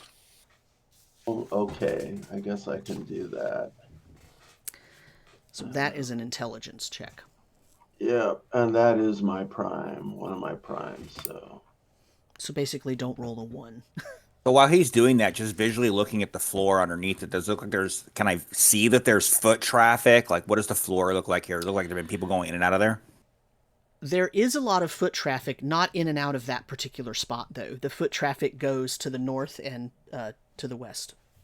Okay, thank you. Okay, I rolled a 14, and then the +2, 16, and the +8 is 24. Okay. Yeah, you don't find any traps, and you find this door. Once you're kind of looking at it, you see that it's pretty easy to trigger the opening of it. Doesn't even have a hidden switch. The switch is pretty obvious once you take a look at it. All right, you ready for me to pop this door, guys? Yep. Yes. Open her up. All right, so go ahead and open the door. All right. No one's going to reposition themselves or anything? Yeah, I was Yeah, just we going to should say I was going to move closer a little bit. Yeah. I will let you move closer to it. Thank you, kind sir. You are an officer and a gentleman. Also, who has a light in here? The wizard would've- was carrying the torch, right? I Was it have the wizard? a torch. Yes. I would assume that since Felton was jumping in first, that he probably would have lit a torch. Make no assumptions. I definitely didn't light a torch. Okay, but so we're saying Felton has a torch and Cristobal has a torch? So we got 2 torches going? Is that correct? Felton has a torch in one hand, and the other hand is in a fist, ready just to start swinging. Okay. Well, monks can kick too. They could carry a freaking lantern and still Right. kick people. Right. So, Felton has a fist, a torch, and a bad disposition. A bad disposition. Okay. Yeah. We were watching the ATM the other night, sorry. Ah, got it. So the door opens and it slides into the wall to the north. It's like a pocket door. Trixie. And there is a passageway that leads off to the east. So when he opens the door, Mm-hmm. is there like any pressure changes or any sort of like musty smell that, does it seem like, this is regularly opened? There is a very distinctive smell that you now smell. And it smells like a first edition AD&D book being opened? No, worse than that. It smells like a oily wet dog. Ew. Lord. It's like pungent or maybe wet skunk is a better description. Wet, but very different than the smells of the other passageways. right? A wet, pissed off skunk that has sprayed something, and that odor is hanging in the air. Okay, so my thoughts, just real fast. If we want to find out what happened to the Nyrondese, we would probably need to continue on the other passageways. This appears to be either someplace they had not gone or someplace they went after the fact. Sir Cedric and others, I bow to your decision here, but we were sent to find out what happened to the soldiers. And Sam, you said that the foot traffic, the patterns in the floor, obviously do not indicate any kind of traffic coming through the secret door. Is that Correct. That is correct. Maybe we Let's should come mark back it. here. Yeah. Mark it. We'll come back later. Yeah, let's do I'll that. go ahead and close the door then. Okay. Very good. If there is any indication of some monstrosity beneath, we might find clues up here. Mm-hmm. Okay. So that line means it's closed. You have now closed the door. But we know where it is. But you know where it is. So our first initial was to head west, right? So we'll Yeah. continue that way. Solid. Yeah. Let's go west. All right. So I'm assuming that are you like, what's your modus operandi? Are you checking for traps? Are you listening? Are you, what are you doing as you're walking down this hall?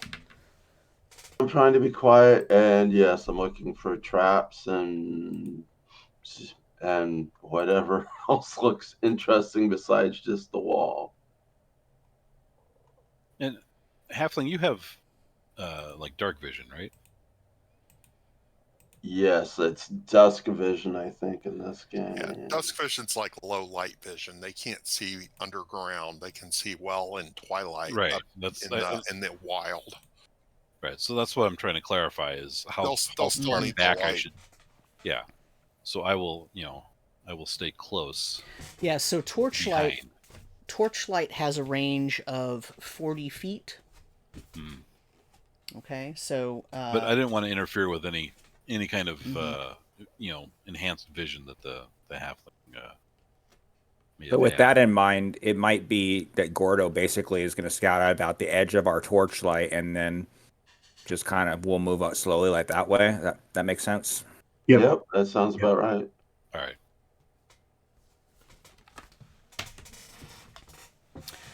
right. So up here on the left, as you're walking here, you see there's a doorway, and you also see that the passage goes to the south after several feet. Each of these squares, by the way, is meant to represent about 5 feet. Okay. the smell over here is not that pungenty smell, but it does smell a little bit moldy, like old water. Is the floor wet? No, the floor here is not wet. What about the ceiling? Nope. I'm gonna sort of peek around the corner and see what's down that. This to the south. Someone with a torch will have to follow you. Should be Felton. Here I am. I knew you were looking for that moment. Where's my torch holder? Get me in the fight. Yeah, I'm neutral got good this game. This fist needs to start smashing. That's right. So the passageway sort of turns and winds and ends up going south and then back to the west for a while. And what's this right in front of me? This is a doorway.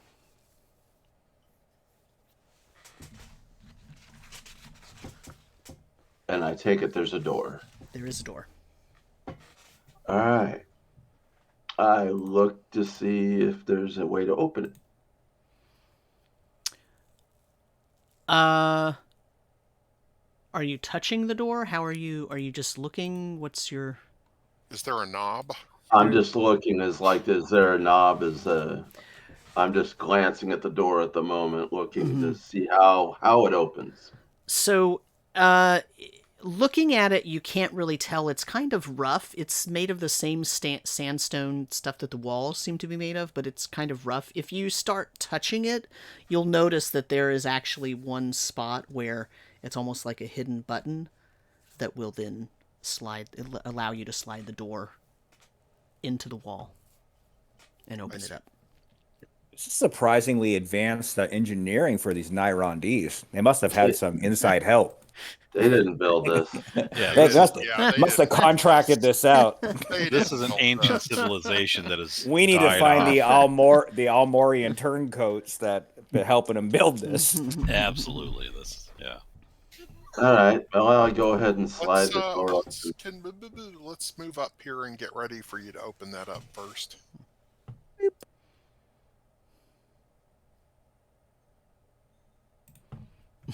That way, if we have to dash in or slam it Run shut away or something, yeah. All right, everybody ready? Here we go. Whoa. Let's do it. So the door slides open, and it looks like this is a storeroom of some sort. Or it was a storeroom.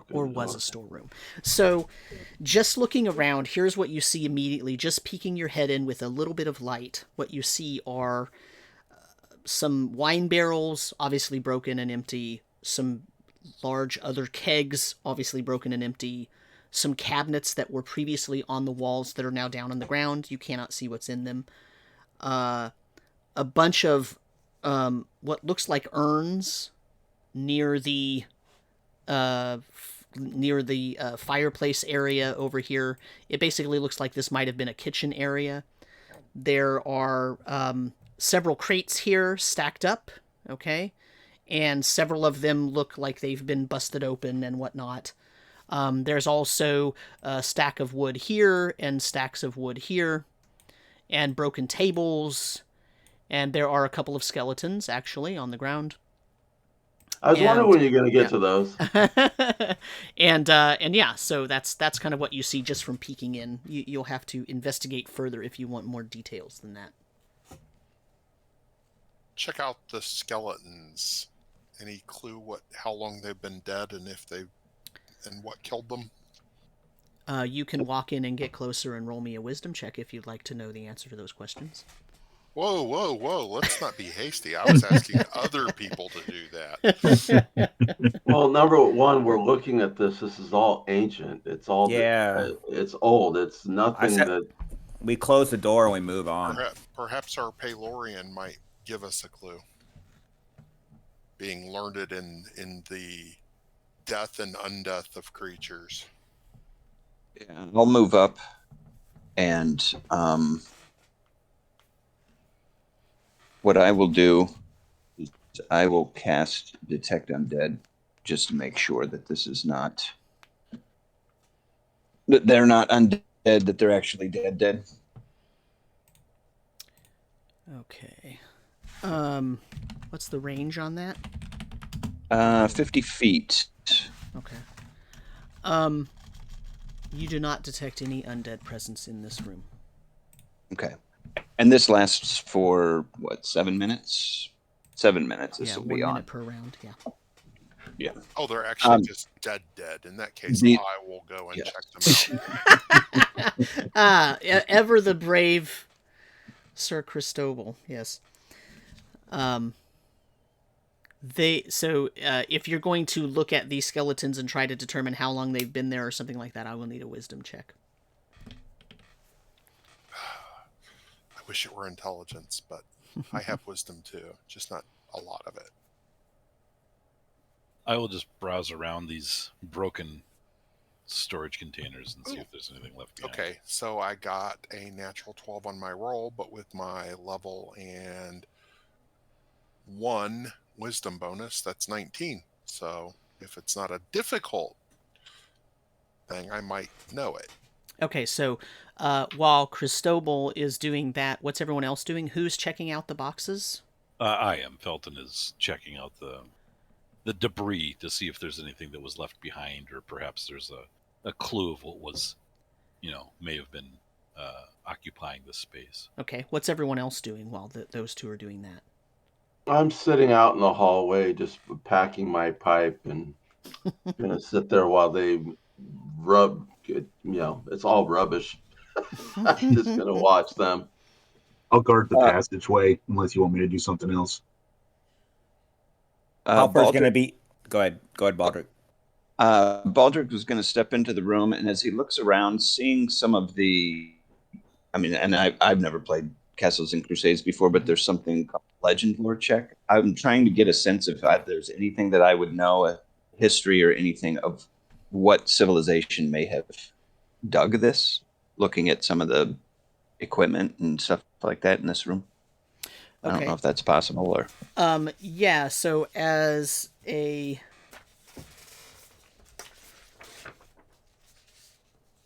cleric, let's see. So, yeah, so you can actually that would be an intelligence check for you if you want to Intelligence? Yeah. Okay. And then, so, let's see, Felton's looking at the boxes. Here's what you find about the boxes. There are about 10 crates there, and 7 of them are broken with their contents spilling out all over the floor.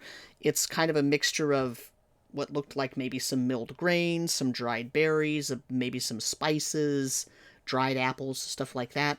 However, because those are broken and it's spilled all over, there is evidence of some rodents and pests having gone through there, and, most likely none of that is edible anymore. But there are 3 unbroken crates that are still intact and closed. So you can figure out what you want to do with those. Cristobal, what you notice is that these skeletons, they're, number one, completely naked. So either they were not clothed when the people passed away, they are humans, they look human, or they have been stripped of all of their worldly goods before their tissues rotted away, because now all it is bone. You don't see any burn marks or anything, but you do see some places where it looks like maybe the bone was cut, so maybe this person was stabbed. It's kind of unclear at this point. The bones are really old and fragile. Okay, so no buckles or anything that indicate the clothing rotted away. Okay, Nope. got it. Nothing. It's as if they were naked. Interesting. Yeah. Okay. I'd like to try opening those other crates without getting tetanus. Okay. You'll probably have no problem opening them. You find in the first one, it is filled with several pieces of clothing. It's kind of moth-eaten and old. and a little bit fragile, so it's easy to rip, but it looks like black cloaks with a particular symbol on them. I should like to inspect the symbol to see if I recognize it. Yeah, so my Owlbear Rodeo has decided to pause on me. You have angered the Owlbear. I have angled the Owlbear. So the symbol that you see, I cannot draw it for you or show it to you, but I will tell you what it looks like. It looks like a counterclockwise spiral. Oh, God. I will hold up, trying not to metagame, I will hold up the robe and show it around, asking if anyone has recognizes the symbol on the robe.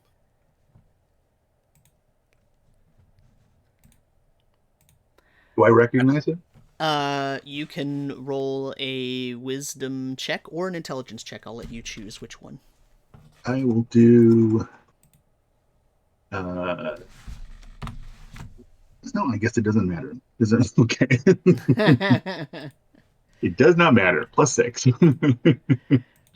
Let's see what we have. I got a 16. 7. 22. Nice. You have seen this symbol previously. Unfortunately, you know of it as being related to the dark god Tharizdun. I will let the party know that. Well, I guess I had to come into the room, huh? Yeah. Well, I've been showing it around. I mean, I am making no effort to conceal it. It's like, hey, have you seen this? Hey, have you seen this? Right in your face. Do you know what this is? Because I rolled a 13 non-prime, so I know I don't know what the hell it is. Okay. I recognize it, so I will report it to the party and let them know that it is the symbol of Tharizdun. All right. Now, what does that mean? It's bad. I will show you the symbol now that my Owlbear has decided to actually let me do so. Here's what it looks like. It's like a rose. Yeah, a rose. That's what it looks like. A rose. Happy little rose. It's the god of love, right? Bob Ross is in the corner painting the symbol of Tharizdun. It's a happy little symbol of evil. Happy little Tharizdun's. Happy little spiral of entropy. Yes. Great. Tharizdun worshippers, I say in my best Ghostbusters tone. So we've stumbled into an old cult building. And Okay. Well, if this is an old cult building, or an old encampment, or whatever, and our opponents have found this, I mean, are they trying to dig up the Holy Grail to use against us, or? So I don't also, know. We're going to have to keep going and try to figure that out. Bad Yeah, I think we learned what we can from this room. well, there are two other boxes. I was going to say. There's also broken cabinets that are on the ground that you don't know what's in them. Okay, so I will continue opening the boxes. Should we take how many robes were there? You said there were like 3. It's a relatively large crate. It's like 3 foot by 4 foot or so, and it's full of these cloaks. It's got them all. They're folded up. They're pretty old and dingy. They're kind of fragile and whatnot. But yeah, they definitely are. These came right from the printer. Yeah, right. Well, I am not one for disguise, but perhaps we might want to take a couple of these just in case someone is so inclined as to potentially disguise themselves. I mean, if they are... Aren't they ready to fall apart or something? Yeah, I was going to say, if they're fragile, I mean, are we going to end up... I mean, they're not... If you put one on, it's not like it's going to be falling apart on you, but it's just relatively easy to rip, because it's just, if you can imagine, an old tablecloth that's been out on your outside back porch table for several seasons, it's probably going to rip relatively easily, but it's basically intact. Well, I mean, distressed clothing is in vogue right now, so... There you go, you can be like a metalhead. With ripped knees. What's in the other boxes? Just in the interest. So the 2 other boxes, one of them has 2 other small boxes inside of it. They are made with They are made with the boxes are metal, so inside the wooden crate is 2 small metal boxes. And then the other crate has a bunch of parchment in it. And the parchment is covered with scrawled writings, and it looks like drips and drops of some kind of nasty green, slimy, oily material. And so most of the parchment is degraded, like it's been stuck together because it got a little bit wet by whatever dripped on it. But you see the scrawled writings, and they're not in a language that any of you recognize. Kind of like the scribblings of a madman, probably what you would think of. Ozzy Osbourne's been here, folks. There you go. Is the smell in this room similar to the smell that was behind that secret door? The smell in this room is just musty. It's like like old stuff, but not not like moldy or pungent or wet skunk. No, it's very different. What do you guys want to close the door and continue on? Sure. Yeah, I think so. Yep. Mark the door. All right, Wait till everybody comes out, close the door, mark it, and move on. All right. So the door is now closed. Everybody's out. Are you going to keep going to in that direction? Yeah, to the west.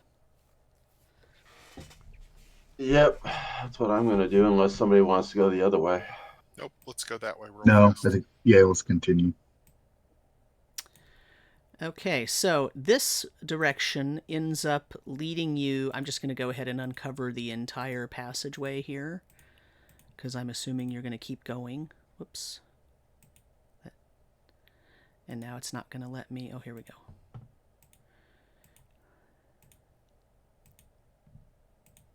There we go.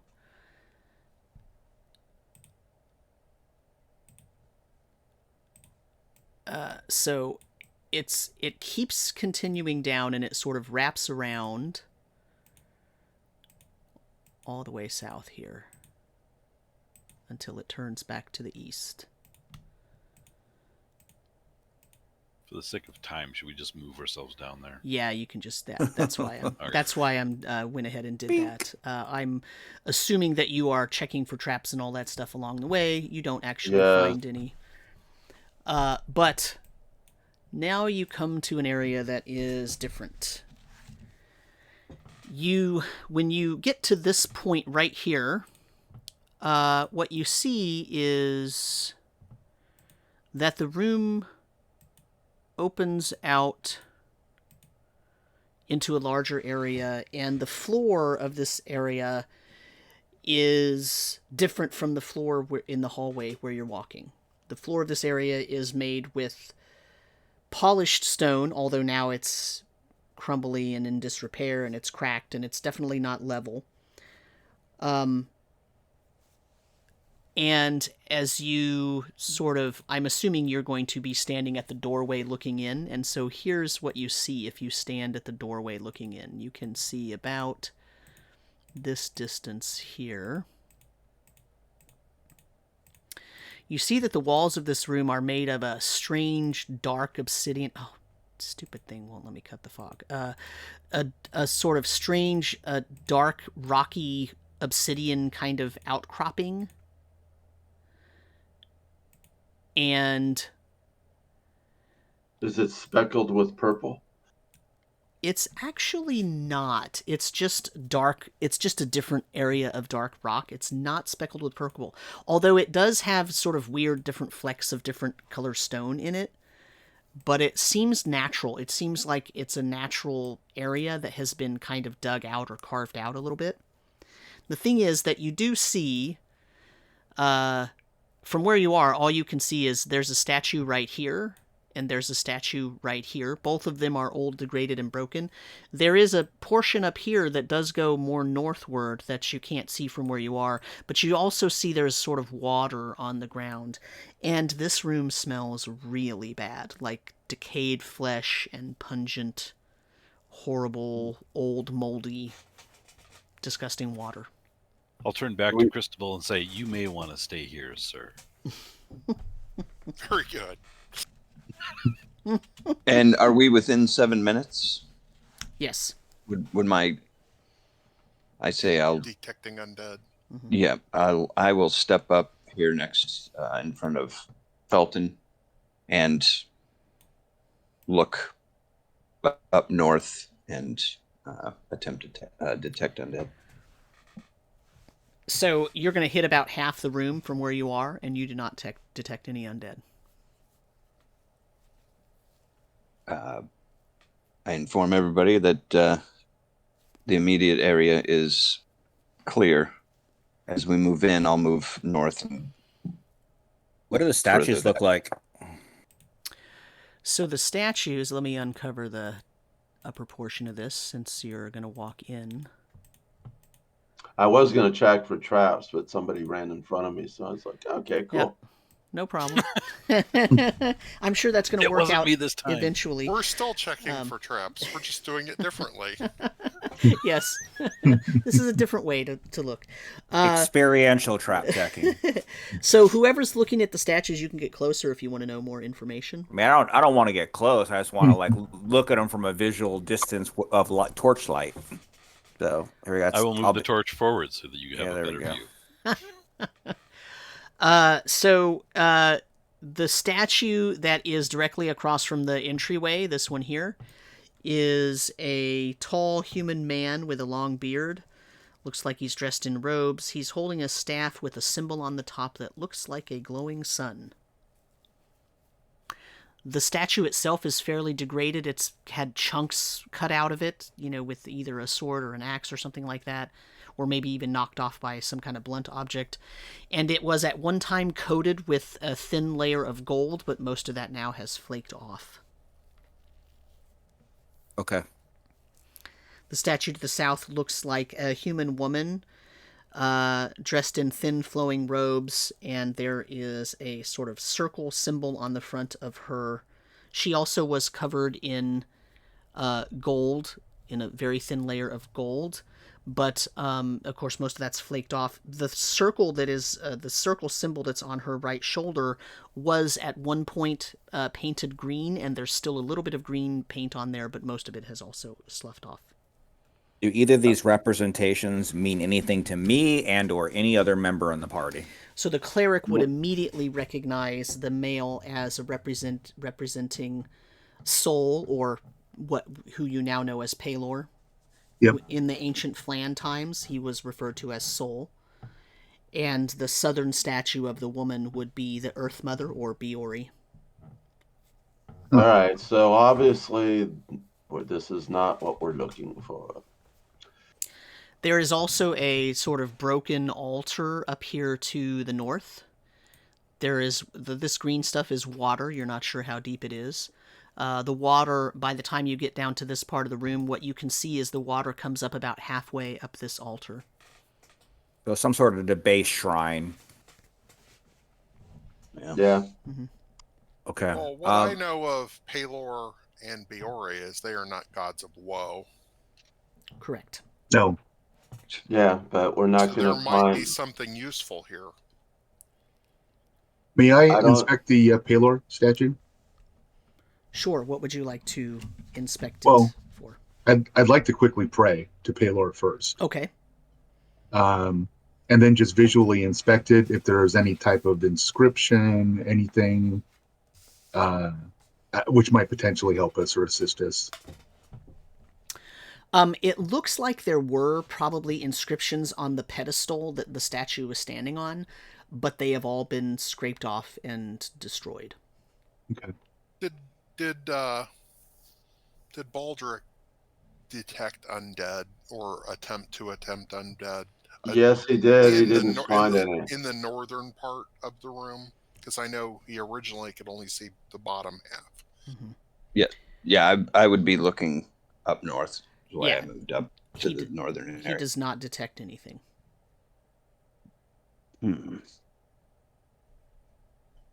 I wonder if we shouldn't see if there's anything on that altar over there. Is the altar above water or below water? The top of the altar is above. The water comes up to about halfway up it. So you estimate probably 2.5 feet. And then it's pretty murky, right? Yeah, the water's disgusting. It's like green and slimy and filled with disgusting stuff. Is it possible to climb along the walls to get there and get a better look at it? I mean, we can visually see at the top of the altar from here, though, right? Yeah, can we Right. see anything on the altar from here? No.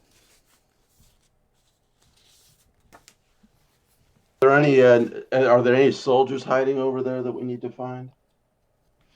Yeah, any skeletons or anything? You can make a wisdom check to try to, if someone's holding a torch as far out, into that area as possible, you can make wisdom checks to see what you see. Yeah, let's do that. 'Cause I'm over here holding out a torch, and Felton's over here The holding out a room's torch. the room's pretty dark because the walls are black, right? So it's a pretty sort of creepy, shadowy area. Is there any metal or books or anything glinting on the altar? It does not look like it, but you can give me a wisdom check. Okay.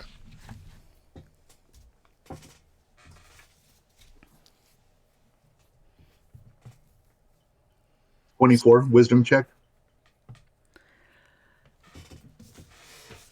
So, is that prime for you? It is not. Okay. So I just rolled an 18 and then added my level to it. Because my modifier is 0 for wisdom. Considerably lower and not prime. Yeah. So what'd you roll? A 23?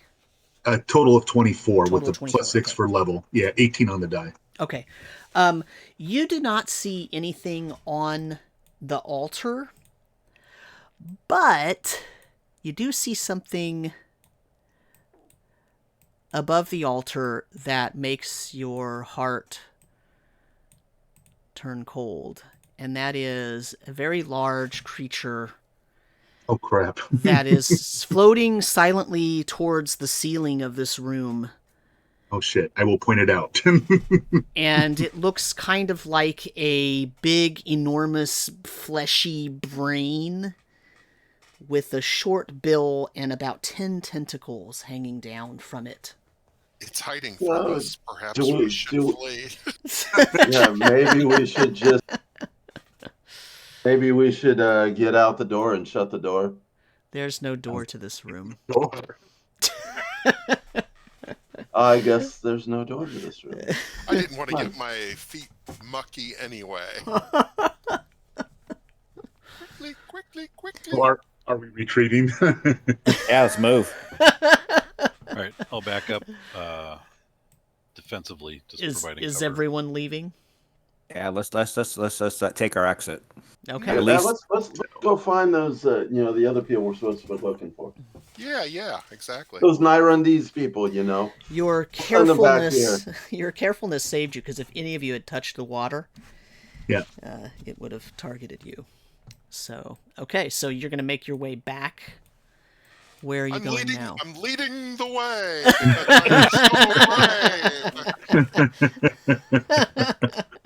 Hey, when we get back to the storeroom, can we open the door and make a quick barricade in this hallway? I mean, just put a couple of just stuff in the way. So if this thing tries to come at us, it has to make noise, essentially. Is that I see there's barrels, there's some tables in there. Yeah, We're there's just basically debris in there. I mean, we could, we'll just kind of pile stuff up just on the west side of that door. So if that floating brain thing wants to come at us, it has to go through that.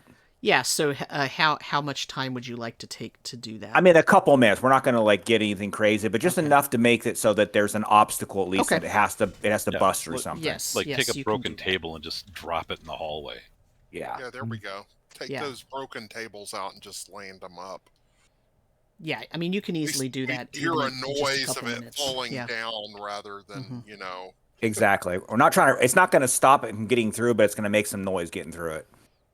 Okay. Yeah, you can do that. Let me Okay. make a little drawing here with some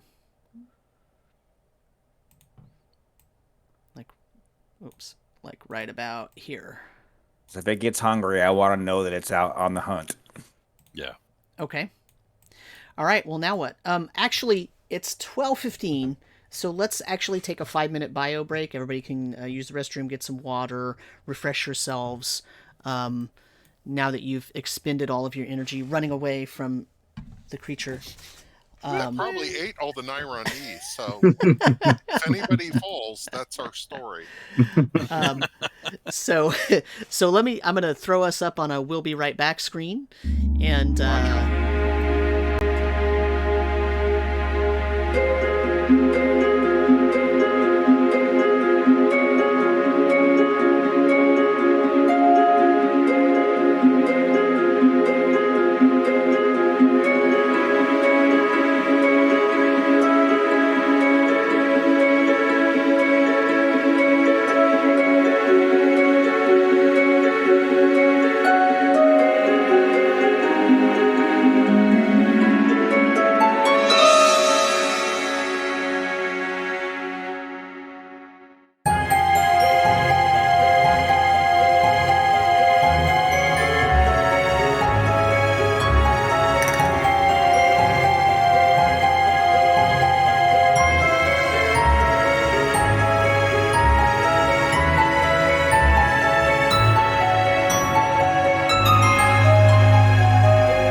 All right, and we are back. So,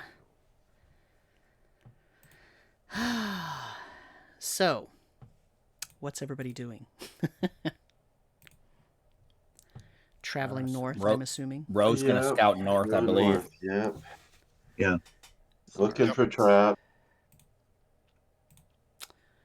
Okay, so the passageway to the north is quite twisty and turny as well, just very similar to that passageway that went south.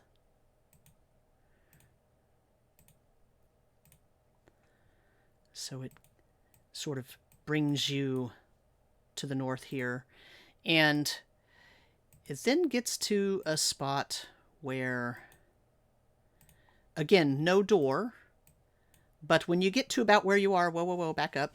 When you get to about where you are, about at the entrance to that right there, you start smelling the smell of putrid, horrible, disgusting... Nyrond. Undead. These, yeah, that's right. Yeah, we found the Nyrondese. Are undead Nyrondese. And so, if you start moving up the hallway, what you'll see is that there is an area that opens out a little bit more and ends up, there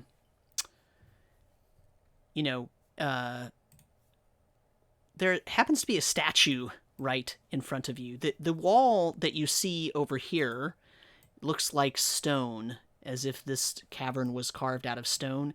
It's not the same sandstone that these passageways were made out of.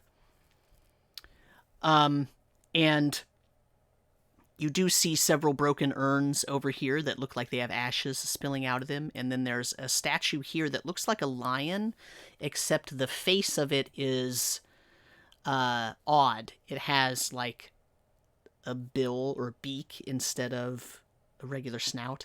And then this statue over here looks like you're looking at the back of an angel, but you can't see the front of it just quite yet.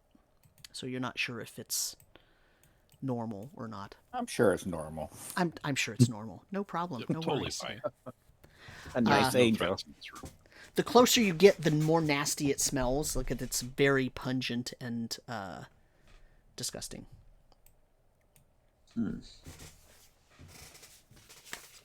Should we make our way forward a little bit to do a little better inspection, or Yes. Yeah, I think so. Yeah, very quiet rogue. I mean, Gordo. I see you as more than just a rogue. You're Gordo to me. All right, well, I'm going to continue forward. Try to get a better view in this room and see if I right can get behind you with the myself. torch? And I don't know if my detect undead is still active, but It is not. If you want to, it is not. Okay. It is not. It's been much longer than 7 minutes now. Okay. Oh, we took a 5-minute break. Yeah. Let me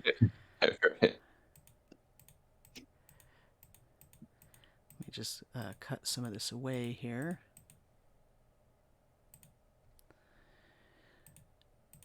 Is the stone that black stone that's around there? Is it the same that was in the old temple or shrine or whatever? Nope, this is more like sort of granite.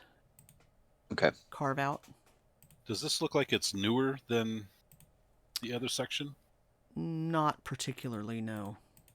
Okay. Although it looks like it has fresh bodies. It does. Well, so A yeah, lot let of me fresh bodies. I was just trying to make Owlbear work and get rid of all that stuff. So, okay. So here's what you see. The reason I uncovered basically the whole thing, although I forgot this spot down here, the reason I uncovered this whole thing is because there is actually a little bit of light in this room, because there is a there is a set of fires over here. So this up in the upper left-hand corner, these two fires are actually alight. Okay, and they're illuminating. They're pretty big, like bonfire type campfire fires, right? And they are illuminating that entire corner. So here's what you see in this room. First of all, the room is an oddly shaped cavern, right? Oddly shaped cavern. The walls are just rock, like granite. They're not that dark black rock like what you saw in the other room. You see right now one passage leading out of it to the left, okay? And then the passage that you are in. You obviously can see that passage as well. What you also see is that in various places around this room there are urns, like here, and up here, and over here, that are all busted. They're all broken, okay?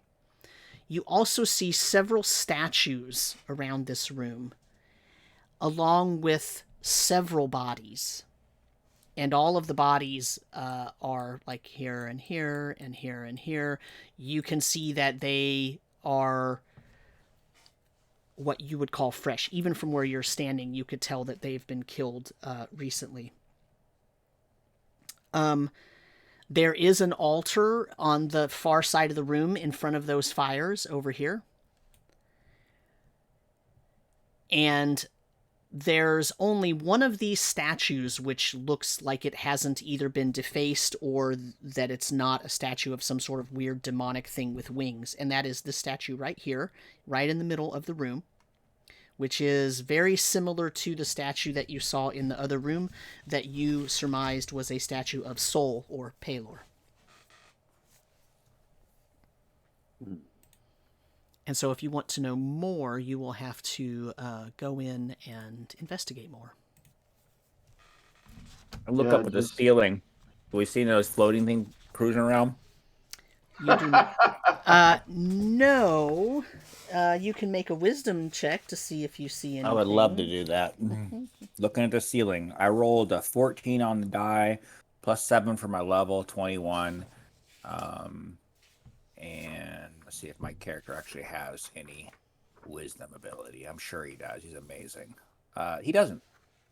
So 21 total on non-prime. Okay, I'm looking. I'm guessing there's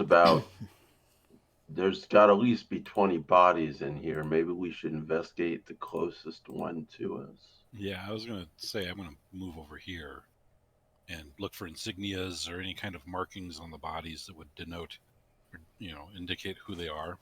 Or how they died. Right. Okay, so as you walk up, you do see that it does look like a soldier that has died recently, and the soldier has the insignia of what you would recognize immediately as Nyrond. And also, we need to roll initiative. Because... All right. Yeah, I guess we should have waited for the results of Halfred's. Rushing out at you, I just need to move some tokens over here. As you get close to that, his role, so he looked for something on the ceiling, and he did not see anything on the ceiling. Okay. But as you enter this room and you go look closer at that body, what happens is these 5 disgusting undead type creatures rise up from where these urns were, and they're going to rush you and attack you. I've not met any non-disgusting undead. That's correct, yes. And so we all need to roll initiative now. So that's going to be a D10 unmodified. I have a 5 for Cristobal. Okay. 9 for Gordo. For Cedric. So 5 for Cristobal. How much for Cedric? 3. A 3. Who else rolled? Felton has Uh, an 8. Felton the monk has an 8. Baldric a 4. Halford's a 7. Baldric got a 4. Halford's a 7. Gordo was a 9. Gordo is a 9. Okay. And I have to roll. And I rolled an 8. Lucky. So Gordo, you get to go. You see these creatures sort of rise up out of these urns. They look like they're not incorporeal, so they're not like wispy, like a ghost or something. They do reek of decayed flesh, and as they rise up, this smell sort of wafts off of them. And they look like sort of ravenous undead. They sort of look at you, and for the ones that still have eyeballs in their sockets, they look kind of hungry. How fast do they look like they're moving? About typical fastness of a human.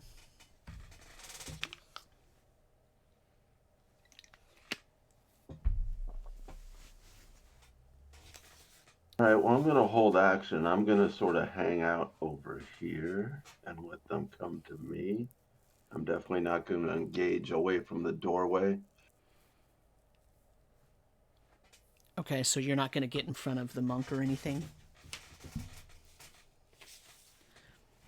Is Felt Is what? Say What's that that? again. is Felton the monk? Yes, Yes. Felton is the monk. He's in front of you.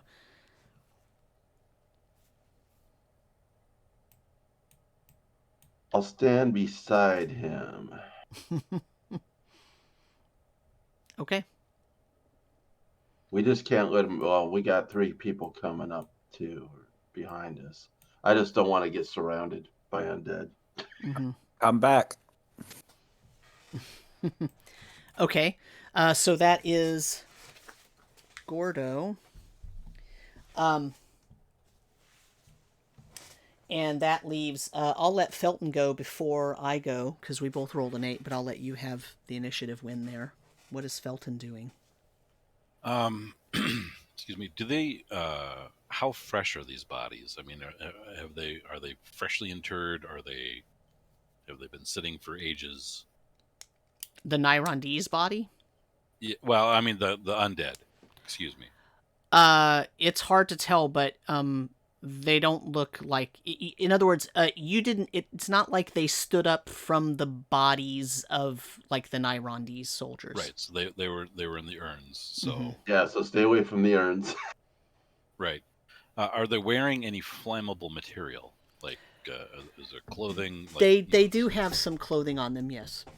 All right. So I'm going to take a step forward to this one right here, Okay. and I'm going to try and set it alight. Okay, with your torch? Yes. Okay, so I'll need a melee attack roll. So that's going to be I just rolled a nat 20. Okay. So go ahead and roll me a d4 for damage. 1. Okay. That's number 3.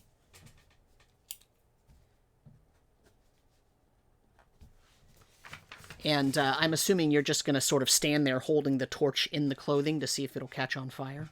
Right. Well, I mean, my intent is as soon as it's alight, I'm going to try and shove it back into the others. Okay, well, so you can't do that on one turn because Right. that's a different attack. So Right. okay, so you're just there trying to set it on fire. Right now, its clothes are not lighting on fire; it's just kind of smoldering. Okay. Okay. And then it's their turn, and I need you to make me a Constitution saving throw, as well as Gordo also needs to make a Constitution saving throw. All right. Well, I blew my 20 on my attack.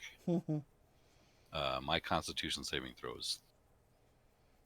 Do you want level with that, right? Yeah, so a save is very similar to just a regular siege check. You're going to roll Right. a d20, add your level, and add your modifier, and then tell me the result and if it's prime or not. I'm just making sure. I got a 10 prime.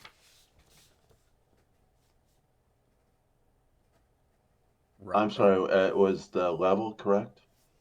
Yeah, so you roll a d20 and add your level and your modifier for And that was Constitution. Constitution. Okay, Yeah. so I ended up with a 14.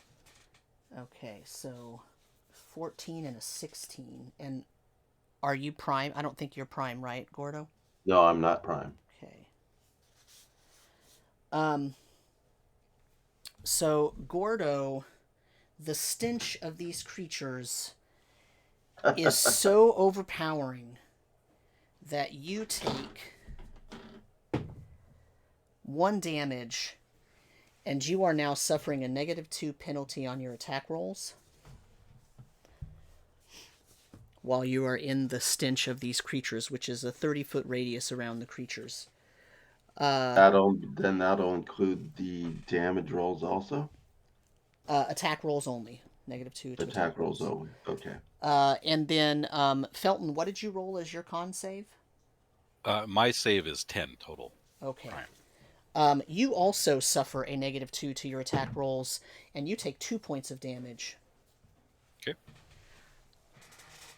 And now they're going to attack. So they reach out and they try to claw you. This one in front of you tries to claw you. Mm-hmm. And that's a 24. I rolled a 19 on the die. So Okay, that that's a one's going to hit you. And it's going to do... It only does 4 damage, but I need you to make me a strength saving throw. Absolutely.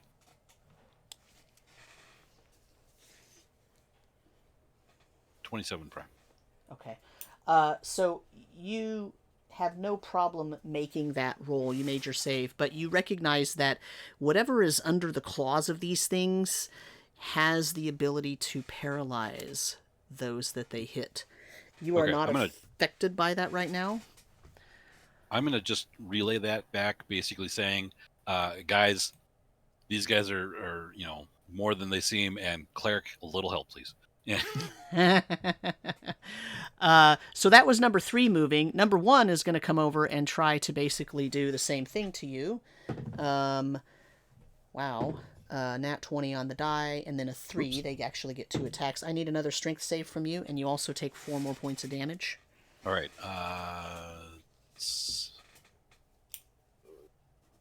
26 prime. Okay, Save. so no problem saving again, but you do take the 4 damage. All right. Thank you. Number 5 also comes around. These things you recognize, to your horror, like to attack in packs. Absolutely. 26 for the save. Okay. Well, this one missed you. Oh, well, never mind then. Can I save that 26 for the next one? Sure. I mean, no big deal. I'm just saying. And that one, let's see, does a 20 hit your AC? Yeah, absolutely, yes. Okay, so I'll let you take that save, and then you also take 3 points of damage from that, and then this one can't get through. So that is those things, and that leaves Halford. It is your turn. So I was looking up at the ceiling trying to look for stuff hiding above. Do I actually know this is going on yet? I mean, you hear him yell at you, "Hey, I need the cleric up here, and these things paralyze." All right, so I'm around the corner. I'm gonna come up, and since I don't really know what's going on, I heard him yell. I'm gonna come up, and as soon as I come up to the corner, I'm gonna see what goes on, and I'm gonna yell, "Fall back," and move up as much as I can, which I guess would be about here, and try to cover his retreat. I don't want it. He needs to get out of there. That's the bottom line. So that's all I'm gonna do this round. Okay. And that makes it Cristobal's turn. I heard fall back. Yep. And I'm in the rear. You also heard paralyze, and I need some help from the cleric. That sounds just awful. I'm going to cast a shield spell, Okay. Very good. and I'm done. And that means it is the cleric's turn. Baldric, you heard, I need the cleric! These things are killing me! My intent more was for undead, turning the undead, but just to clarify.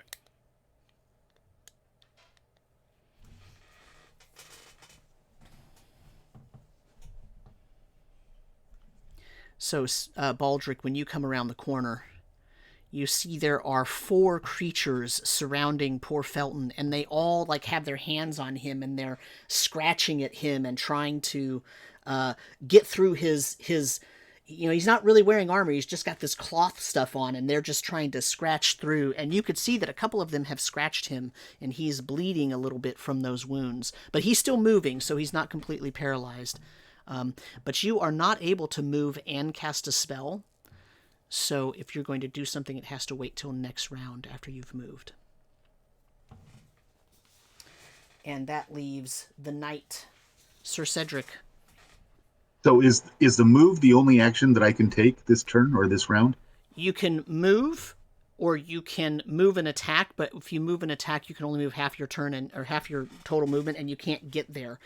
Unless you moved and charged, which I would let you do, but then it lowers your AC. So your AC will be lower for the next round. Okay, because you didn't declare beforehand. And that is half move, is that right? If you charge, if you take a movement action in, maybe I should make this clear, because if some of you want to move differently, you can. 20. So when all you do is move, if that's all you're doing for your turn, you can either walk, which means you move your speed, so 30 or 20 or whatever your speed is. You can jog, where you move 2 times your speed, but you take a -2 to your AC. Or you can run, where you move 4 times your speed, but you're taking a -4 to your AC. And then you can't do anything else but those movements. If you want to move an attack, you can only move half of your movement speed and still make an attack. You cannot move and cast a spell or do anything else like that. Okay, so that's 20. So my move is 30. So 5, 10, 15, 20, 25. I can't even get in front, right? Because my move is 30. I mean, again, I'm not super duper concerned about the movement. You can get in front. If you want to step in front of them all, you can get in front. But you'll be right next to number 5, which means that's fine. It could attack you next time. That's fine. Okay. Yeah, I mean, if you want to do You that, can you move do that. through a neutral square easy. I'll get in front. I'll move out of the way. I'll get in front. Yeah. Okay. All right, and then we roll initiative again. Also, before we do that, I'll take a wisdom check from everybody. Okay. Even me not in the room yet? Yep, even you, because you can see farther into the room. Not in the room, not prime. All right, Felton's 11, non-prime for wisdom check. Ooh, a big 3. I'm sorry, total 9. Okay. I bombed it. Did anybody get over a... The 22 non-prime for Gordo. Halford's a 19 non-prime. Okay, yeah, so it needs to be a 17 prime or 23 non-prime. If you get either of those, let me know. Nope. Nope? No for Okay. Cedric. Oh boy. All right, well, okay, so let's roll initiative again. Felton has a 5 for initiative. Okay, Felton has a 5 for round 2. Yeah. 5 for Halford. Cedric. 5 for Cedric. Halford is 8.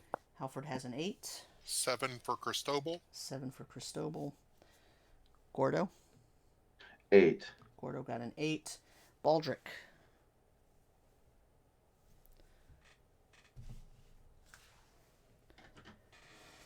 Baldric. Please, Baldric. Pardon me. Yep, I'm sorry. sorry. I was That's muted. A 9, and I got a 20 prime on the wisdom save. Okay. 20 prime. Is 20 it too late for doesn't- me to drink a... So, Are you allowed to drink a potion while you're moving? no, potion it, because you have to dig it out and then drink it. I'll let you do that Okay. on one turn. You can't do anything else. Okay. So, Baldric, you actually see coming from over here three shadowy figures that sort of look like the shape of a man, but they're definitely just made of shadow. Oh, fuck that. And from this side, you see what looks like a cloaked, robed, black type of figure, but as you try to focus on it a little bit more, you see that it is actually looks kind of incorporeal a little bit. It's almost like it's phasing in and out, and its eyes are a little red, like it has And little F that red too. glowing eyes. I am disturbed that I heard somebody yell fall back and everybody yelled forward. I listen to orders. Okay. And so I rolled a 3 on my initiative. So the first that goes is Baldric. Baldric, you just saw all that. Okay, you well, like to do? First thing is first. I will go ahead and I recognize these things as. I mean, I'm assuming that these are ghouls. I know undead well enough. That's my guess what these things are. They are not ghouls. They are ghasts, which is worse. Okay. What do I do here? All right. And the one. So actually, you would, as a cleric of Palor who has a really sort of good turn undead power, I will tell you that you recognize these three up in this corner as shadows, and this one is a wraith. And these 5 that are mobbing Felton are ghasts. Okay, decisions. I will attempt to turn these ones in front of my companions. Okay. So that's going to be a wisdom check for you. Do we want to form a strategy? Yes. Yes. I heard fall back. That's I'm on it. I'm on it. Cristobal is just focused on the falling back part. And I apologize, Baldric, for just jumping in front of you with this, with the taking of your turn. I just wanted to, because I think what Halford wants us to do is to fall back into the hallway to to limit the exposure. Well, that's why I started backing up, and then Felton decided it was time to charge. Felton's not bright. Let's be clear. All right. Okay, so but here's the thing. So are you going to turn undead then? Is that what you're going to do for this turn, or are you going to go away and fall back? No, I am going to turn. Okay, so let's resolve that first, and then the rest of you can decide how you're going to respond. The only reason why I brought it up is to make sure that we're clear on what the smart people want us to be doing on this. Meanwhile, Cristobal's in the hallway just whistling. Doo-doo-doo. Yeah, checking his nails. The smartest of all. I heard the order to fall back. And then everybody ran forward. I was sitting here thinking, you guys speak a different language than I do, apparently. So here's how you turn undead. You're going to roll a wisdom check. Okay? And then if it succeeds, which is based on, so it's prime, wisdom is prime for you, so your base is a 12, but then we add the hit dice of these creatures to it. So that's going to be a 17. You're going to need to get a 17. You're going to roll a wisdom check, but you're going to add your level and your wisdom bonus. And if that totals over 17, then it has succeeded, but then we roll how many you turn, and that's based on a d6, because these are... Oh, wait, is it a d6? Let me see. It is based on what type of undead they are. So go ahead and roll that wisdom check, and I will figure out how many it's going to turn if it succeeds. Okay, it was an 18 on the die. Okay. Plus 7 is 25, plus 3 is 28. Okay. And it looks like that goes out 60 feet. So, but you can only try to turn one type at a time. Gotcha. So okay. yes, it will affect all of them if it works. And the thing is, for extraordinary undead, which is what the category these are, there are 3 categories of undead in Castles and Crusades. The categories are common, extraordinary, and unique. These are extraordinary, and so if your turn succeeds, it will turn 1d6 plus your charisma modifier number of these. Okay, D6. Plus your charisma mod. That's a 4 on the die Okay. plus 2. Okay, so that's going to turn all 5 of them, and they're Yay. not destroyed because you're not high enough level, but they are turned, so they will have to move away from you for 10 rounds. If they cannot get farther away from you, they end up cowering in the corner, and they will stay cowering until 10 rounds have passed or until they're dead. Now, anybody else can attack them, but you cannot attack them. If you attack them, their turning ends. Okay? So I would holler out, let them go. If they leave, let them go. Okay. So that was your cleric. Next up, I Halford. was glad you clarified that, because when you said let them go, I thought you meant they were letting them take the body of But I'm not so curious. I'm going to go around the corner to look to see what the hell you're talking about. So Gordo and Halford, you both rolled an 8, so I'll let you decide which one of you wants to go first. Well, Gordo's probably a lot quicker than me. He's probably a lot faster than me, so I'll let him go first. All right, so those are turned. I'm gonna move back into the hall. Yay. Okay. Okay. On my turn, I'm gonna call to Felton and tell him, back on me. Come beside my side, and I'll say the same thing to Cedric. And then I'm going to move basically at the beginning of the corridor, and then kind of shove Gordo back a little bit, because my intent is I want to be able to make it so that only 2 opponents can be able to come at us on this corridor and get everybody behind us. Okay. Okay. That's what I'll do. I'm basically retreating. I'm getting my sword and shield ready and ready to take up the front line. Okay. Cristobal.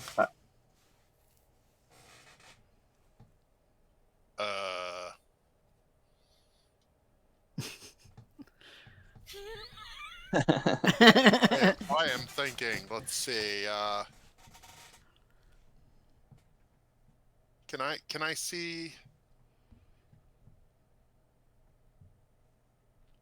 I'm assuming that I'm assuming that Baldric pointed out to everyone that wraith is up there and those 3 shadows are over there.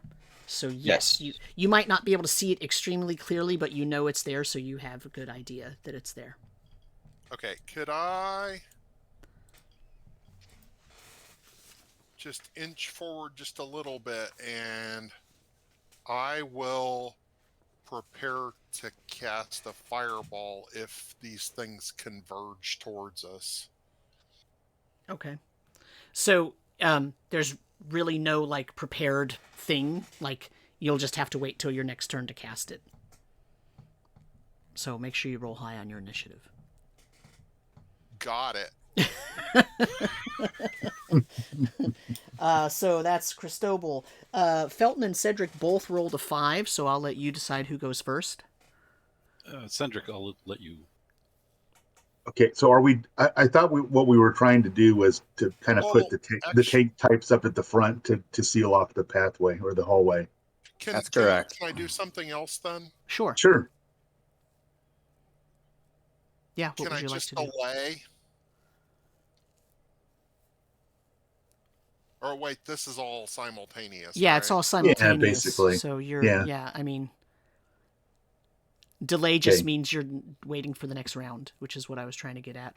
Okay. Well, in that case, I will delay.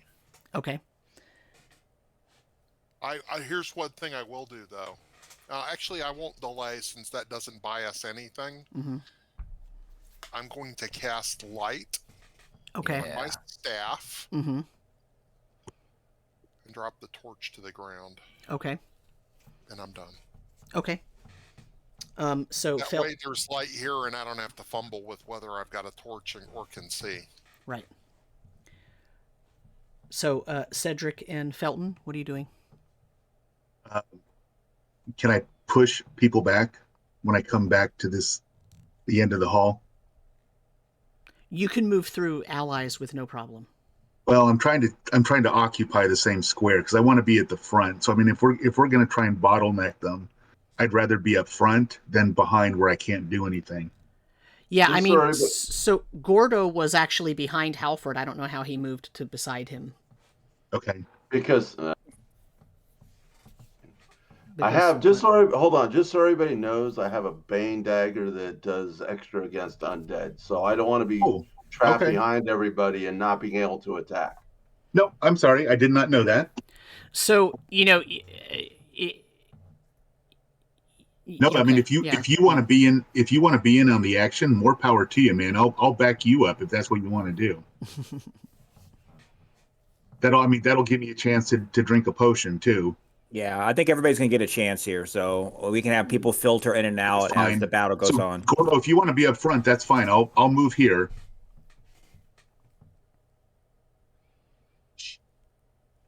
And then I guess I'm gonna prepare to drink a potion. Okay. And then Felton, what are you doing? Did the what did you say it was a ghast? Did he catch fire from my excuse me, from my torch? Well, so I don't even care. I'm sorry. I'm just going to drop the torch and I will retreat as instructed. And so I'll be back here, dusting myself off next to Cristobal. Okay. Getting a little dust on him. All right. Well, these things end up. Let's see. What's their movement here? Yeah. So these things run, and they can't get closer to Baldric. And when they run over here, and they literally crush down this wall and run out.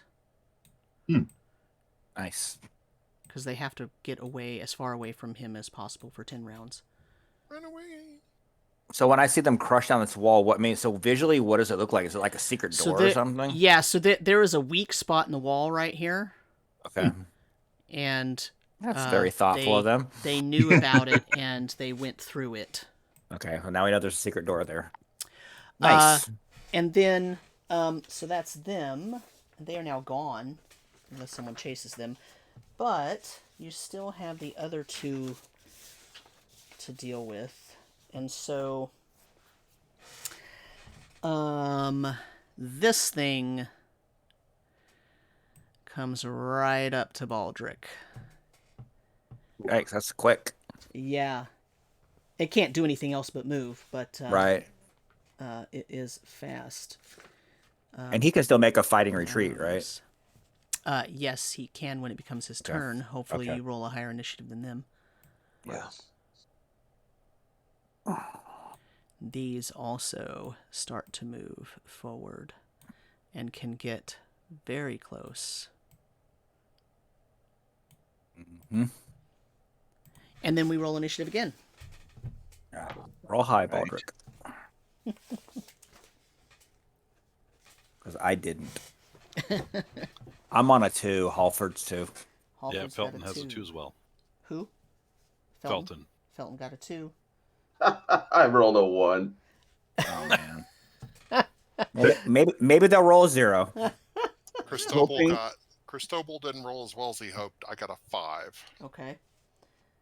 What did I did not roll as well as I hoped, but I got a 6. Okay. Well, Cedric has 10. Nice. Cedric has a 10. What did Gordo get? A 2?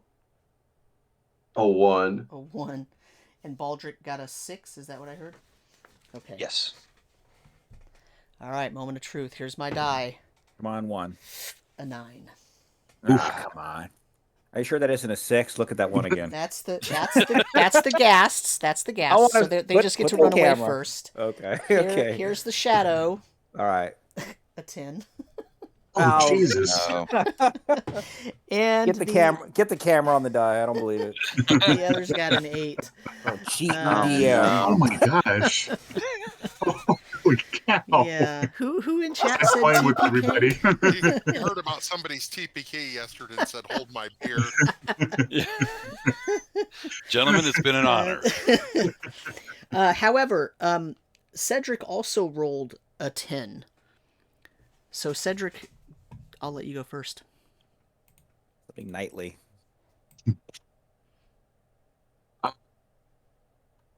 Okay, so since I'm not really used to or familiar with the Castles and Crusades rule set, as far as trying to use my standard or the banner, Yes. can I both? Am I able to both drink a potion and call on the banner and to use one of my knight class abilities in preparation, or can you not do both? You can only do one action per round. So okay. you either have to use either Embolden or Inspire and use the banner, or you can drink the potion. Will Demoralize work against undead? That's what I'm not sure of. No. I doubt it. No. Yeah, that's what I kind of figured. They do not have a mind that can be demoralized. Okay, let's see.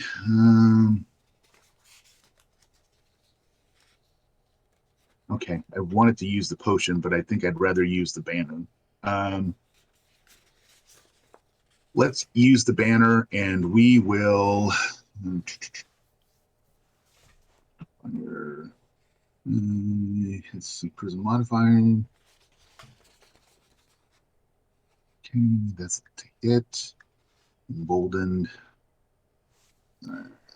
Yeah, so your Inspire is going to give you a bonus to hit of your Charisma modifier, right? And it gives everybody around you that, other than the undead. It gives you all your allies a bonus. And what's your Charisma modifier? +3. So it'd actually be +6 if I used it with the banner, right? Right, +6 if you use it with the banner. And Embolden gives them a +1 to 3 abilities, Con, Dex, and Intelligence for saving throws, and then a +2 to Wisdom and Charisma saving throws. Huh. Okay. I'm kind of leaning towards Inspire. Let's do, I don't know, input, folks. I like the one that gives I like the one that gives saves personally, especially when we're talking about shadows and race. Okay. Yeah, Holden. All right. So let's do this. We'll use the banner, and we will have the banner, and I will choose to use Embolden. Okay, and the banner doubles the bonus, so everyone now has a +2 to Strength, Con, and Dex saves, and a +4 to Wisdom and Charisma saves. Yeah, you also get a +2 to Intelligence saving throws too. Oh, right. Sorry. That comes into play. Yep. Yeah. So lasts a number, so it lasts for 6 rounds. Hold on, that was +2 to Strength, Con, and what? Dex and Strength, Con, Dex, and Intelligence saving throws, and +4 to Wisdom and Charisma saving throws. And so this will be key because in Castle and Crusade, saving throws are really hard to make. Yes, yes, they are. Okay. And also remember that 2 of you have a -2 to your attack rolls, or had a -2. But here's the thing: that -2 goes away when the ghasts move more than 30 feet away from you, because it was their stench that was giving that to you. So that no longer actually applies. Oh, nice. Just to point out, something is going your way.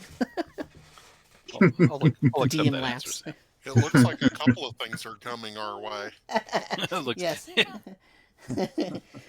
And so now the shadows go. Oh, the shadows. So that one's going to move up to him. This one, just put him right there. How about that? We're in trouble. The DM's emotionally invested in these shadows. No, they're happy little shadows. Just see Bob Ross and his finely coiffed hair are painting them right on this image. So my staff has a light on it. Yes. I don't know if that matters. So, not really. Let me make sure there's not anything I'm missing about I that. can't remember if shadows are scared of light, and obviously I'm not going to go look it up. They lose all of their powers in sunlight and get instantly destroyed, but your Sunlight. staff It's is not sunlight. right. Also, they are incorporeal, so they're only affected by magic weapons, just so you know. And blah blah blah. Let me see. Okay.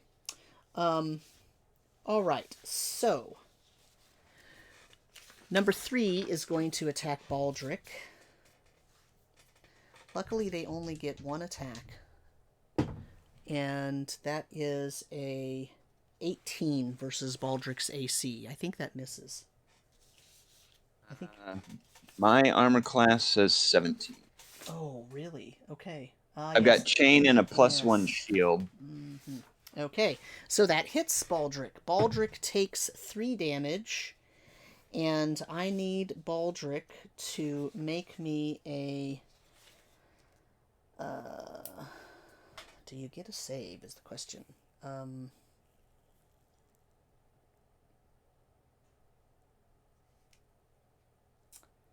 Ooh. I am going to let you try to have a dexterity save to avoid this. So make me a dexterity saving throw. You do get your bonus from the embolden of a +2. +2. That actually is a 19 on the die, so +2 is 21, and then do I add level to that? Add your level and your strength modifier. Then that's a +8, so 29. And is that prime for you? No? No. Okay. You still succeed. You feel when this thing reaches out and tries to claw you and its hand kind of goes through you, it's almost like it grabbed your heart and squeezed for a moment. And you felt this really distinct pain of death. But great. no ongoing effect there. Number 1 and that's the weaker one. That's the weak one. Number 1 is going to attack Halford, and that's a 15 on the die, so it's an 18. That 19. I think misses, yeah. And then number 2 is going to attack Cedric, and a 19 on the die, which makes it a 22, which probably hits. Is that correct? Yeah, I think my AC is 19. Yep, let me check. 19. Yep. Okay, so you are going to take 4 damage, and I need you to make me a dexterity saving throw. Now, do I receive the same bonuses because of the emboldened? Or is that only my companions? I'm not sure how that works. He sang the Nyrond or the Almorian Star Spangled Banner, right? It says any companions or followers within 30 feet gains a bonus. Right, so technically you do not get the bonus. Okay, so what am I looking at? So I'm rolling the D20, and what kind of save is it? It's a dexterity saving throw, so D20 plus your dex modifier plus your level, and then tell me if it's prime. Okay, it is prime for dex, so I'm going to be adding 8. Let's see what we get here. Go D20. 10, 18 total. Okay. And prime. You succeed. Yay. Oof. Ooh. Yes, because it saps your strength, so it takes 1 strength point away every time you fail. Oh, wow. Okay. Yeah. So I just took, so then just the 4 points of damage, right? Yes, 4 points of damage, and you feel the fear of the grave take your heart for just a split second, and then it lets go. I spit in its eye. Yeah. Assuming it has one. It's incorporeal, so your spit goes right through. And It's then the thought that counts. The other creature is going to attack poor Baldric. Oof. And, I only rolled a 3 on the die, so that's going to miss. Oh, nice. But its touch is very, very cold, and you understand that it would do very bad things if it hit you. So, that is the end of that. So that was them. Next up is going to be Baldric himself. Okay, now I suppose there's attacks of opportunity if I tried to get away or anything like that. You can retreat. Do a fight. If you retreat hastily, yes, they will attack you. If you do a fighting disengagement, you can move half your speed. and disengage without penalty. Yeah, but it would just move me further away from everybody. 'Cause, No, you can get right next to me.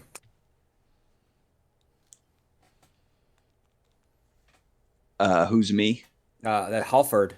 Shadows are incorporeal. You should be able to slide right next to me, and then we'll have our ranks tight. Okay, so I can move. So I can move. to them. you don't really want to be standing right in the same spot as the shadow is, to be perfectly honest. Okay. All right, guys.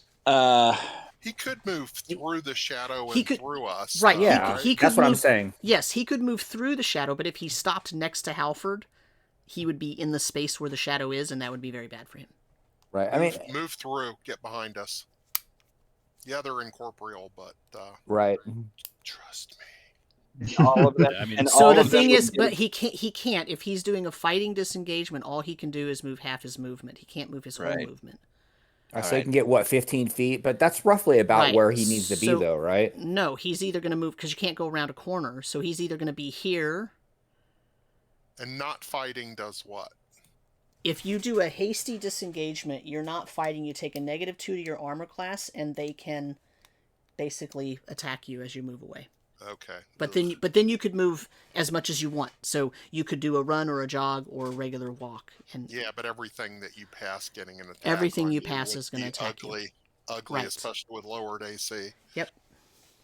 Could he find himself right here? That's a good idea. Yeah, that's probably about the best place to put yourself. I'll allow that, sure. Do it. Because again, I'm not really into counting squares, so I think that would be reasonable. If he did a fighting disengagement, he could probably get there. Okay. All right. Oops. What am I on here? Whoop. All right. I've got a. I can't grab my token. I had. Oh, press F5 there we and go. see if it'll Okay. refresh. Yeah, sometimes it's just like it just freezes because there's a lot going on. Owlbear hated Or me if on you Friday night. you chose something other than the hand, Yeah. like if you were doing the little comet thing, the Mhm. pointer, the laser Okay. pointer that kiddies love. Okay, so you're making that movement. Yeah. Yeah. Yes, and I'm gonna hope for a good initiative. So. Yes. So that was Baldric. So next is Christabel. Fireball time.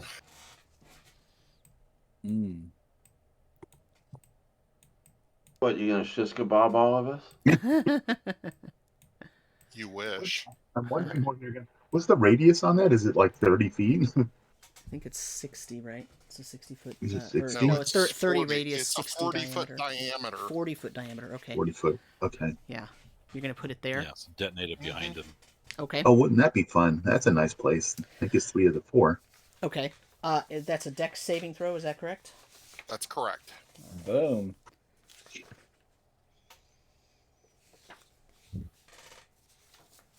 All right. So here we go. The Wraith fails. Nice. Shadow number 1 fails. Shadow number Nice. 2 also fails. They all 3 failed. Nice. Very nice. So how much damage? It's rolling now.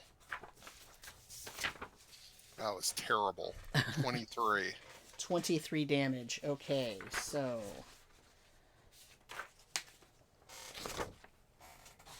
$23 damage. So that was Wraith number 1.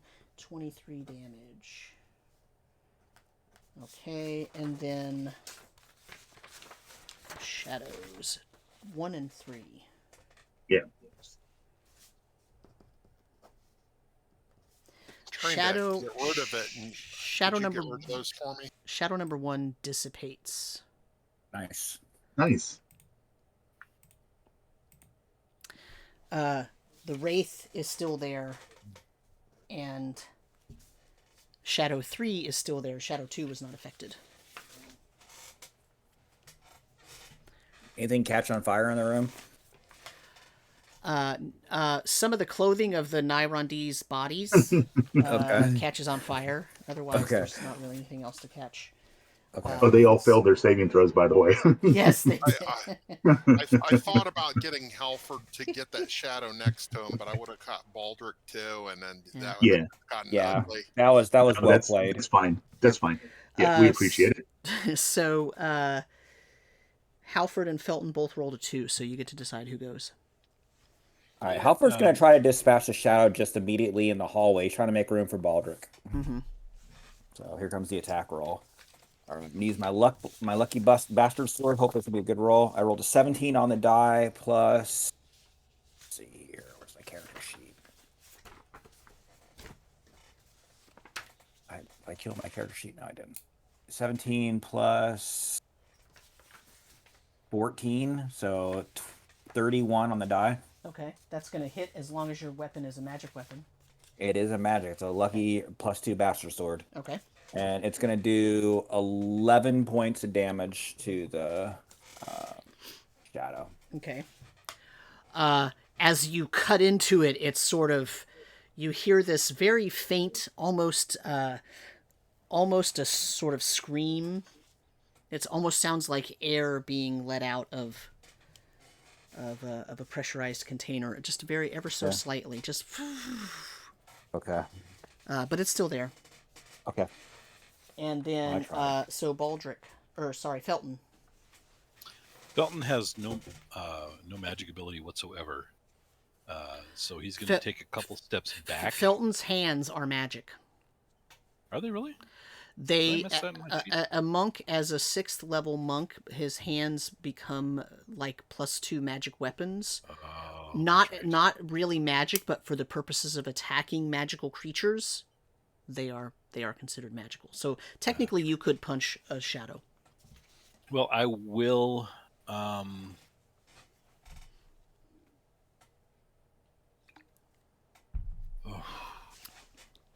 right, I'm going to do that. I'm going to step forward. Oh, okay. Because I'm not intelligent. Let's be clear about this. Okay. Felton is all fight. All right. And I will attack the shadow right here. Okay. I have 2 attacks with my feasties. Yep. And hopefully that will give Baldric an opportunity to get back behind cover for a while. The First CNC attack is a epic failure. Oh. What was your question? Oh, CNC. Is flanking allowed or done in CNC? So I don't generally use them. There is optional flanking rule, and if you wanted to use them, you could, but generally I don't. Although I was just curious. Flanking is not the same in CNC. Even if you do use it, it's not the same as it is in other games. It's not front and behind. It's actually, if you're on the side diagonal, you're flanking them, because then you have to use facing rules, right? You have to know where that creature's facing. Right. So. Well, there is a little bit of facing, because shield only allows you to use it against a certain number of people in your front. Right. But again, I usually don't. I just count it as part of your standard AC normally, so I don't generally use those facing and flanking rules. I try to make it as simple as possible. Okay, fair enough. But yes, technically we could use that if we wanted to. So what was Felton's second attack roll? All right, so Felton's first roll was a 1 on the die, so that's a failure, obviously.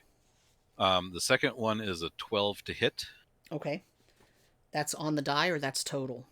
That's total. That's going to miss. Okay. So those would be the 2 attacks of Felton. Okay, Felton moves into place and then punches the air. Right. And then that leaves Gordo. Okay, and a quick question here. So I have the 2 daggers now. Do I get to attack with both of those daggers this round, or do I have to choose one? So the way 2-weapon fighting works is, in general, you don't get 2-weapon fighting unless you have an ability in your class that lets you make 2 attacks. And rogues do not. But any person, any PC, could actually use 2-weapon fighting, but the problem is that the first attack takes a -3 to hit, and the second attack takes a -6 to hit. Right. Okay. I'm just gonna attack with the Bane Dagger then. Okay. Okay, so it gets a +3 to hit. Mm-hmm. So that's 14 plus my 12, so I rolled a 26. Right. So you're gonna get. It's actually, if you're using it against undead, it's going to be a +6 because it's your base to hit, which is +3, plus the 3 because of the bane, the undead bane that's on it. But either way, you hit. So how much damage did you do? 8. Nice. Okay, 8 damage against the shadow. Shadow number 2. It is still around, floating there. As you punch into it, you hear this sort of same thing that that Halford and Baldric heard when everything was attacking that thing. You hear this kind of sounds like seeping air out of a pressurized container a little bit. And then that is that. So we roll initiative again. Offered will be a Felton has 3. 1. I missed both of that because it was at the same time. Sorry. That's okay. Let's do it this way. Baldric, what did you get? 7. A 7. Halford, what'd you get? 3. A 3. Felton, 1. a 1. Cedric, Awesome one, sir. an awesome 1. Gordo, Yes. 6. a 6. And Cristobal, 3. a 3. I rolled a 6 on the die for the shadow and a 10 for the wraith. Jesus. Yeah. So that wraith is going to move over here. That shadow's going to move there. The wraith is going to attack Felton. And that's probably not going to hit. That is a 14. That's going to miss. The shadow is going to attack Halford. Oh, you know what? Sorry, the shadow doesn't go yet. The wraith is the only one that gets to go. So that shadow actually is going to move back. I think it was there. Okay, so the wraith went. It is done. The wraith is done. That leaves Baldric. You rolled a 7. Okay. I'm gonna try and kill 3 birds with 1 stone. Okay. But I am going to do my scroll of healing circle. Okay. That 20 feet out heals anybody within 20 feet 2d8 and does the same amount of damage to undead 2d8, Okay. I believe. Oh, beautiful. Nice. Do I roll a d20 on that or just damage?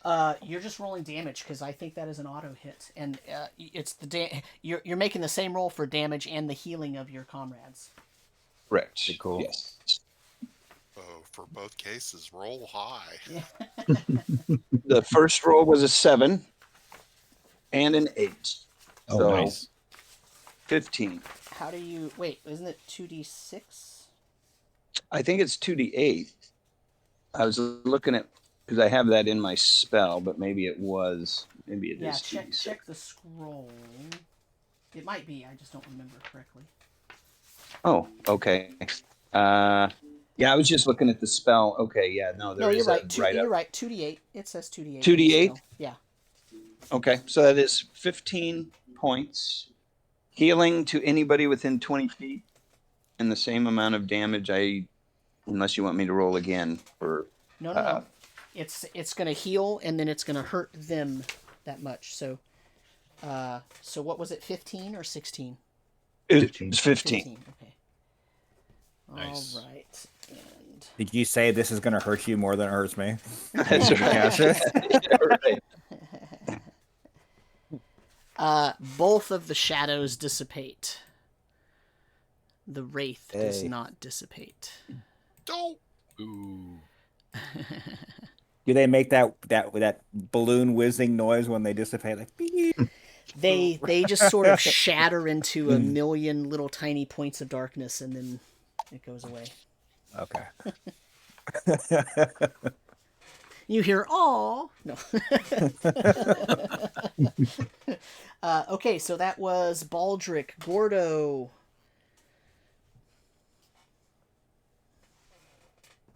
Yes. All right. Let's see here. I can move. So I can move. Let's see. What was my move again? Your move is probably 20 because you're a halfling. All right. So I can only move 10. Well, 5, 10. And then I'm going to attack Pretty Face over there. Finish him.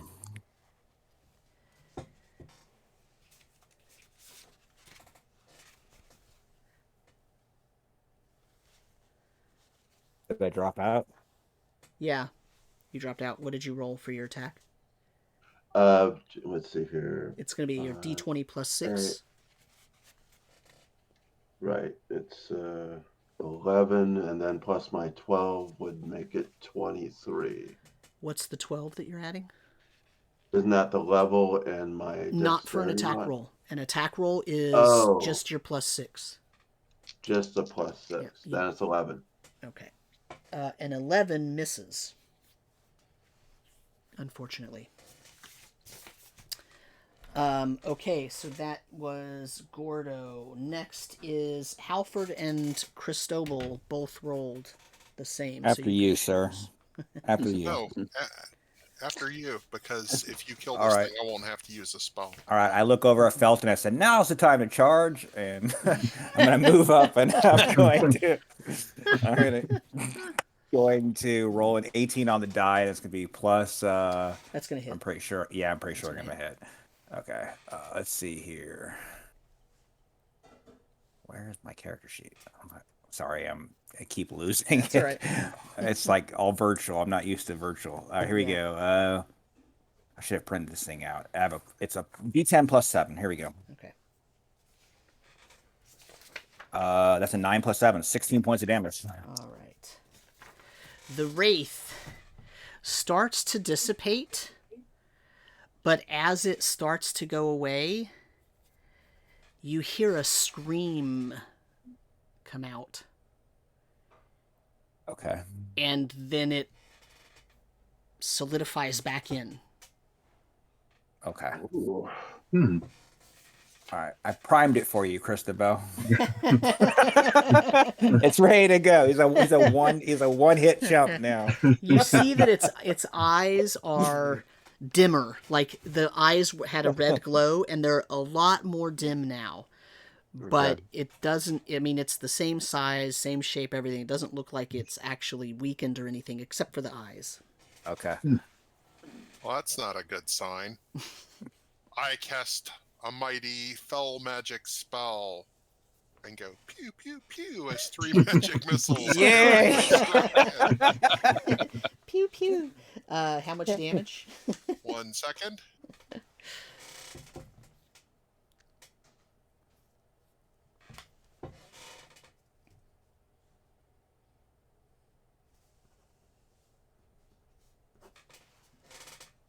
The anticipation. All right. I know. It was a total of 10. A total of 10. It is still there. And then Felton and Cedric both rolled 1, so both of you can go. You can decide who goes first. Cedric, any preference? No, Phil, I mean, since you're right next to him, why don't you go? I don't know Okay, what you're thank you. planning on doing. Well, yeah, I'm just going to start swinging. Yeah. Punchy punch. Okay. Yeah. First attack is 14. That is a hit. Oh, okay. Barely. I wasn't anticipating that. Yeah, its AC is pretty low. All right. In 8 the points of second damage for that. form, the AC is pretty low. Oh, How much damage? What did I say? 8? No, that wasn't right. I had already put my die back. Let's roll it again. Okay, that is 8 points of damage. Okay, 8 points of damage. It's still around. Second attack is a nat 20. nice. Okay. Huzzah! So you're going to roll your damage and add your modifier and then multiply it by 2. Tell me how much you get. Okay, 14 points of damage. All right. It is still around. Man alive. Roll. Oh, no. It's Cedric's turn. Cedric, yeah. Okay. So Cedric. are we allowed diagonal moves? I'm just wondering if I can get up to like pass through and end up here. Yeah, that's fine. Is that okay? Mm-hmm, sure. Okay. So I will. Oh, I can't attack, right? Because where did I go? 5, 10. You can move half your movement and still attack. I don't think you moved too far. You're fine. That's either 15 or 20. I don't know if you charge double for diagonals. It's not... fine. Again, okay, I'm not counting squares. It's okay. Okay, so I will attack with the +1 longsword. All right. So I am plus. And roll 8. high for your damage. Yeah, that would be awesome. Okay, so it's 11 plus 8, a total of 19 on the to hit. And damage is a d8 plus 3. Yeah, so let's get rid of that. Roll the d8. Total of 8 points of damage. Roll initiative. Yes. What color are its eyes now? Did one go out now? Like one eye out. I rolled a 10. It's still dim. Who rolled a 10? I did, Halford, sorry. Okay, it's all right. Gordo rolled a 10 also. Okay. Who Baldric. did that? Baldric was a 2. Felton. 6. Cedric. 6. Cristobal. Sad trombones. I rolled A 1. Wah, wah, wah. I rolled an 8, so that means that Halford and Gordo get to go first. Go for it, Gordo. Do it. Do them in. Let's see what happens this time. 14 as my dice goes snicker snacker again. 14 total.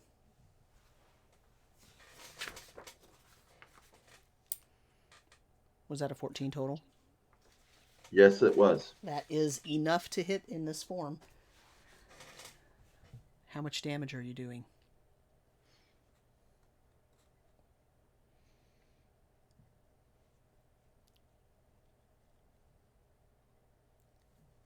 Total of 9 points of damage total. Okay, so here's what happens.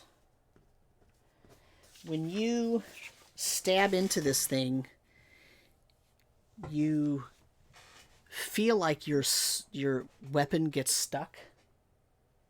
And I need you to make me a dexterity saving throw.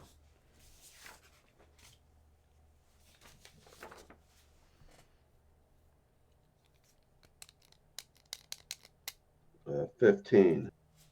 And is that prime for you? Dexterity? Yes, that's fine. Okay. So And you add your additional +2 for the emboldened. Right, that's right. Oh, no, I didn't. So that was 17. oh, you are that is what you needed was a 17. So that's really Nice. good. That emboldened just saved you from losing a level of experience. Oh, Wow. But Oh. but the wraith, because the wraith has energy drain, but it dissipates, so it goes Yes. nice. away. Huzzah. Its dying breath gets a free attack against you. Let's not forget we have some ghouls that are going to come wandering back at some point. Gas. Just a quick reminder. Yes. So we're out of combat. What would you like to do? Is everybody feeling okay? I Feeling feel great. Yeah, I'm good. You all had All right. 15 points of healing, so Yeah, I'm feeling great. I'm feeling like we need to take a quick peek, see down to the west, down that open corridor, and see what's down that way. Yes. okay. We see lots of dead people on the ground, right? We need to find out what caused it. Probably these fucking things. I'm thinking these. Probably That would be a good guess. No, undead. I mean, the clues are there. There's a bunch of dead bodies right here where all these undead were. so. These fires are burning. Is there anything over here of note? Yeah, Or is so this where the ghasts came from? so first things first. So the passageway seems to have a statue down at the end of it. Okay. Up by the fires are still burning pretty brightly, and there is a shrine there. It's sort of dilapidated and broke down. It looks like it had the symbol of the sun on it. Okay. So at some point you surmise it was probably a Pelorian or Solian temple or shrine of some sort, and all of these urns around here. This was probably some sort of a burial site, or paying homage to your ancestors kind of area. The fires are obviously more recent than the rest of this room, and the only statue in here that looks like it's old is this one of Sol here, and then probably this one down the hall looks pretty old, but you haven't really gone towards that yet, so you're not really quite sure exactly what's going on with that. Quickly check the statue to Pelor again, like I did in the other room or area. Okay, what are you going to do with it? Same thing. Check for inscriptions. Touch it. Pray to it very quickly, just to see if there's any kind of clue or anything that we can pick up off of it. Yeah. So the only there is an inscription on it on the base, and it just says it just says it has like an old adage of soul of Pelor, and it basically says that the sun's light is life. Okay. Any quick military intel I can pull from this group up here? From all the dead bodies? Any officers or anything that look like they have? Yeah, actually, there are a couple books or loot or anything. Yeah, there's a couple of individuals that have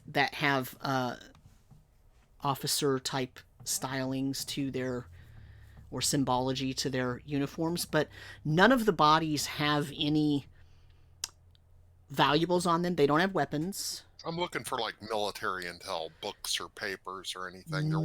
Wasn't anything left above. There's no weapons. There's no tools. There's nothing other than clothing. So it's pretty obvious that they've been stripped. Their pockets have been turned out and whatnot. Okay. Also, it looks like some of the bodies have been chewed on. Not surprising. I won't pay much attention to that. Ghoul's gonna ghoul. They don't look like ghoul bites. Oh. They look like gas bites? No. No. Covered with tentacle slime? What's up? No, it looks like more like sharp, pointy teeth. Don't ghasts have sharp, pointy teeth? Yeah, but the mouth shape is different. This is more like a creature with a snout. There's that skunk. That's not a good sign. I was like, there's more monsters. I don't know where they are, though. All right, well, you guys want to go take a peek at the secret door? Those. No, what's the statue at the end of the hall? Oh, yeah. Yeah, we probably want to take a quick look at that. It's a trap. I'll go to here and shine my light forward. Okay. The statue looks like... It looks like a statue of Biori. But not as... It's a little bit old and degraded, but it's not as degraded as the one that was in that lower shrine room with all the water. And it looks like she was holding something out, like she has her hands like forward as if she was holding something. There's nothing there now. But she definitely has the green circle on the symbol on the front of the statue. That's all you can tell from this location. Do we know, and our cleric knows specifically, would there something associated with Biori that she would hold out? Like, do we need to make like an offering or something? I'll ask the cleric. Do you know this? You can roll. Do I know it? You can roll a wisdom or intelligence check Your choice. It might be a good idea to like try to consecrate this area to like get rid of the evil paint or whatever. Wisdom, Wisdom or intelligence, your choice. and then add level. Yes, add your level and the modifier for the attribute. Okay. That's a 25 prime. So, you know that Biori was worshipped by the Flan as the Earth Mother, and she was also a god of peace. That's her and Soul kind of went together in that way because they were both gods of peace.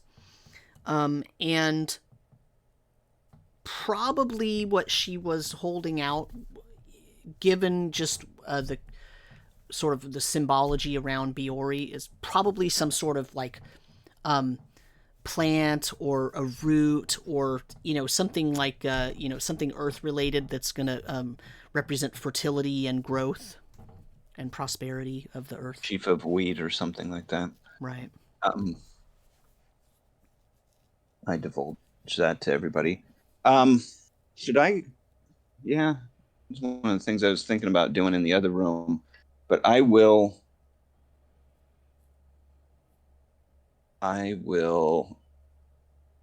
approach this statue and I will cast Consecrate. Okay. And that is 2 hours per level.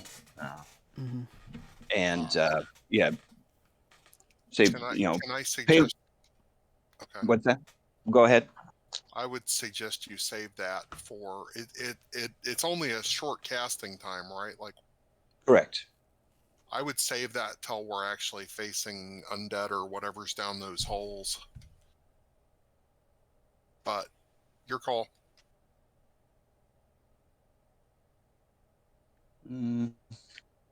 What holes are Yeah, you well, talking about?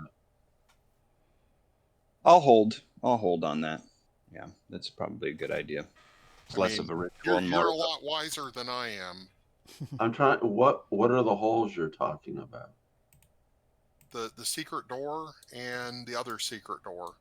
Oh, okay. We know at least this secret door has gas down it.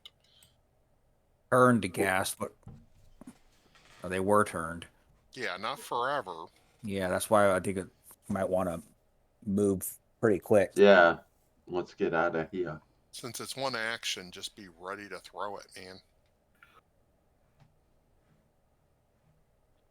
Yeah, and Samuel, I am about to have to leave. I was going up, so I don't know if somebody wants to download or you run this guy. I mean, losing the Paylor cleric would be a horrible thing at this point. So rocks fall, cleric dies. Yeah. Well, this only has about 14 minutes left. Yeah, we're at the end. Mm-hmm. Okay. I mean, technically, we could leave and report what we found, but we didn't find. I mean, we found the result. Oh, we found the undead killed him. Undead. We found what we needed to know, but if we could go deeper, we might find what caused it. I'm down with that. So what would you like to do? Right. Well, we wouldn't be D&D players if we just gave up now. That's right. Yeah, we got 14 minutes. I would make the suggestion. They just broke down this area, right? So Yeah, that was not an entrance really to here. So I think really these are periphery. I think we probably would find more of the main culprit down here, down the that skunky chamber. smell. Correct. Agreed. Okay. Can we check? Is our barrier still up? So no one's going to check out that statue at the end of the hallway? We did. What? It's Biori. You stood Biori. like 40 or 50 feet away and looked. All right. Felton's going right up there. Oh, I thought the Felton- cleric said he went closer. I'm Yeah, gonna I sit. thought that's- Felton's right there. Just Yeah, he's poking. right there, sitting in her open hand. Yeah. He just goes up and hops in. So give For me Yule, I would like. give me a wisdom check from both of you who are up there.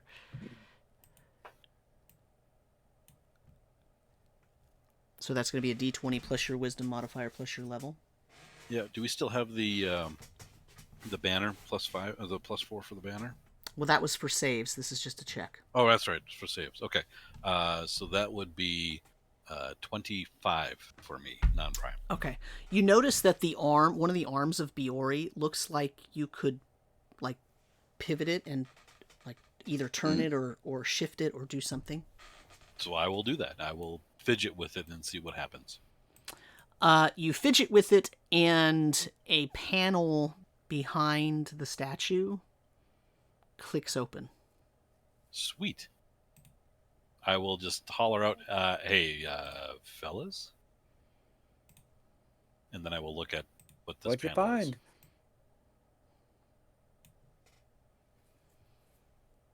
So there appears to be a secret door there.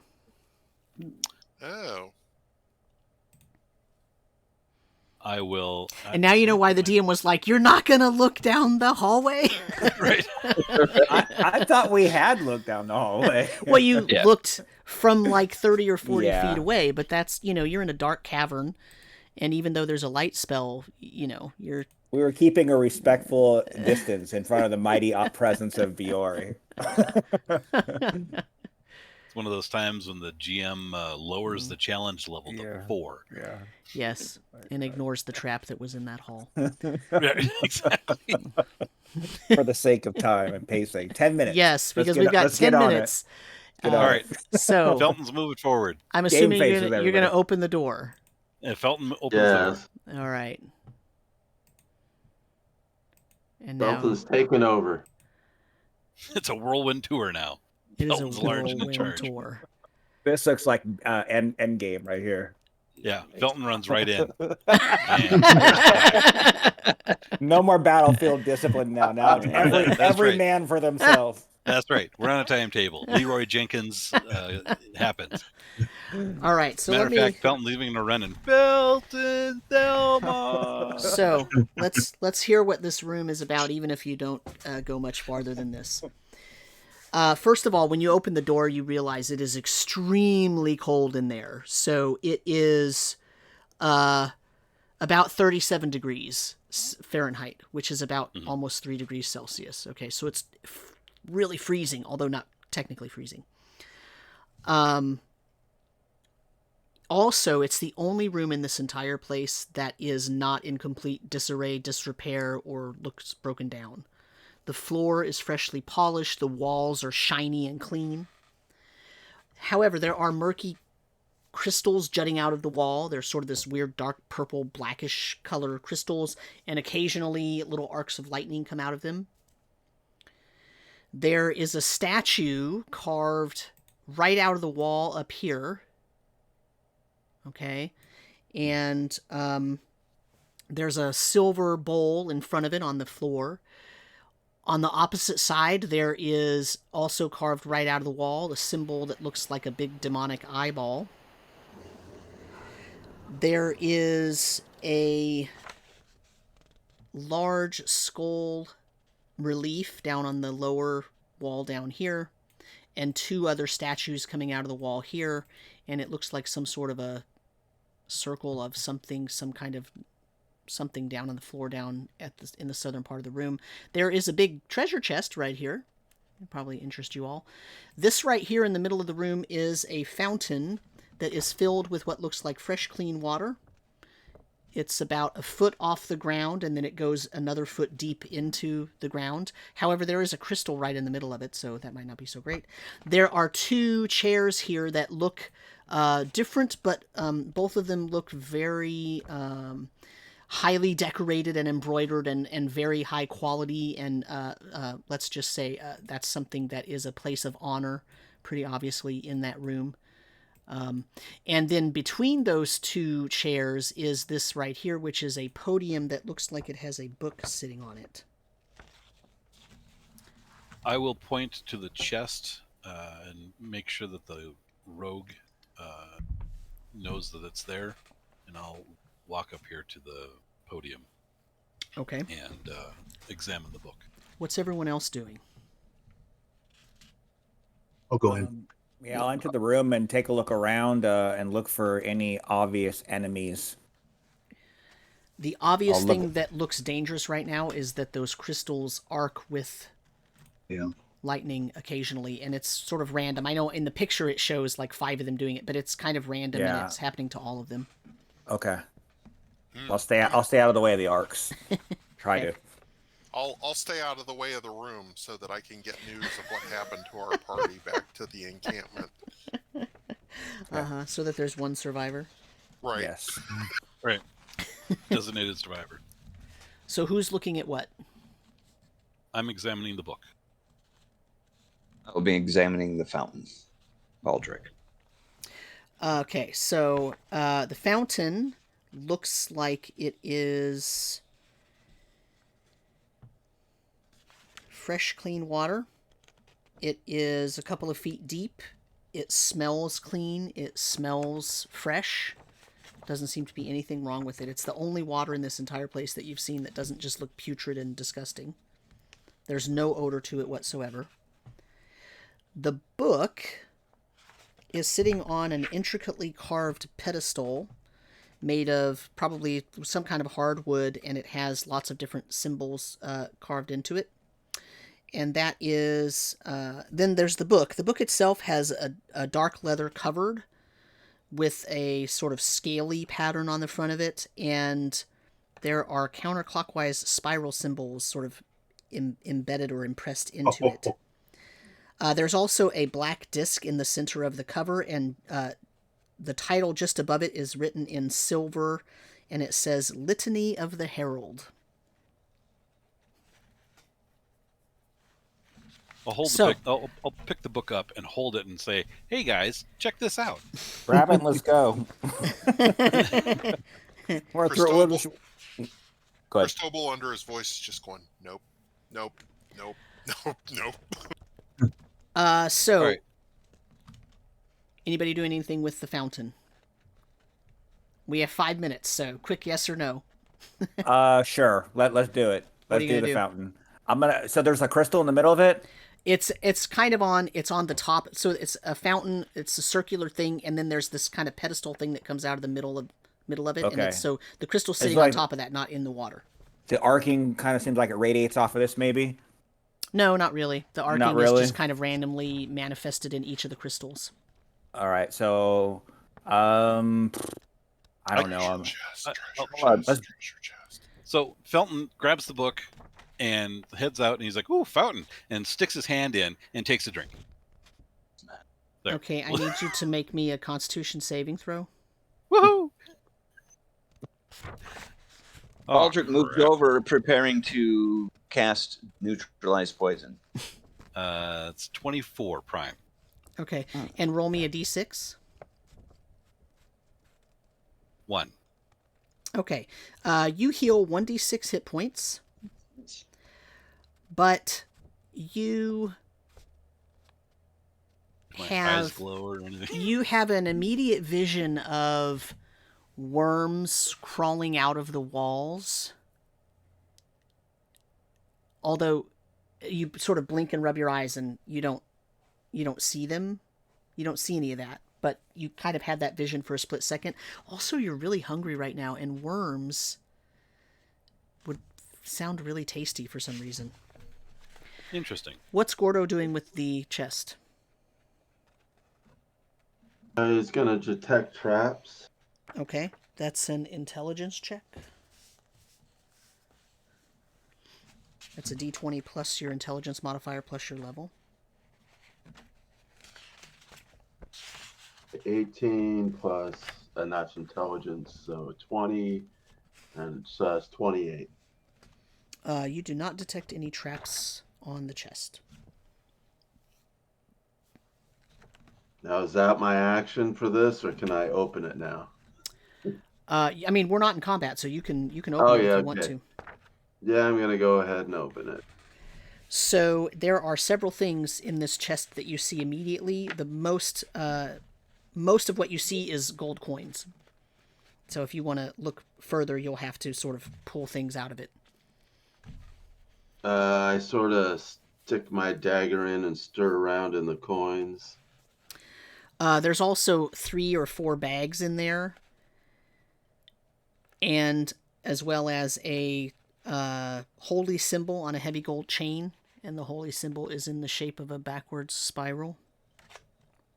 And as you're moving things around, a big chunk of black metal rises to the top. It looks like a dark, dark black metal or stone. You're not really sure, and it has purple flecks in it. Hey, I found your favorite stone over here. Like Christabel's already noped out of the dungeon. I He haven't left. noped out of the dungeon, but I'm prepared to nope out of the dungeon. So the question is, in our last 1 minute, are you going to touch that piece of stone? Hell no. Okay. Somebody else can. I'm not. I might grab a couple of gold pieces, but Baldric will come over, take a piece of cloth that he has or whatever and not touch it, but grab it and wrap that up. As you touch it, you hear a voice ring out that says, "Seek forgiveness by faithful service, or the doom which brushed you will return tenfold." And a sword appears in this circle down at the bottom of the room.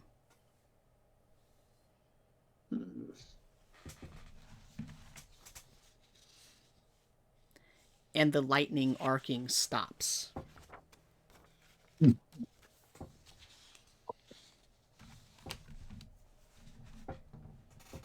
So he's got some sort of mystery black evil sword. Yep. I mean, it's on that circle. Nobody's picked it up yet. So I'm assuming that you'll maybe pick it up and take it back with you, or you're deciding to leave it here. And I need to know which one, and then that's where we're going to end. Because you're either going to take it with you or you're going to leave it. I think we should grab it. Absolutely. Yes. Yeah, let's grab it. Let's not leave it here for somebody else to find it. I grab Thor's Let's hammer. destroy it. Yep. I grabbed Thor's hammer. I'm envisioning a Masters of the Universe moment where somebody grabs it and I have the power. So the sword is basically bastard sword shaped, but the blade is a little bit Okay. wider. And the pommel has a small flat black circle in it. And if you look really closely at the blade, you can see strange patterns shifting and whirling just slightly under the surface, as if there's something under there writhing. And occasionally they sort of form into a spiral shape.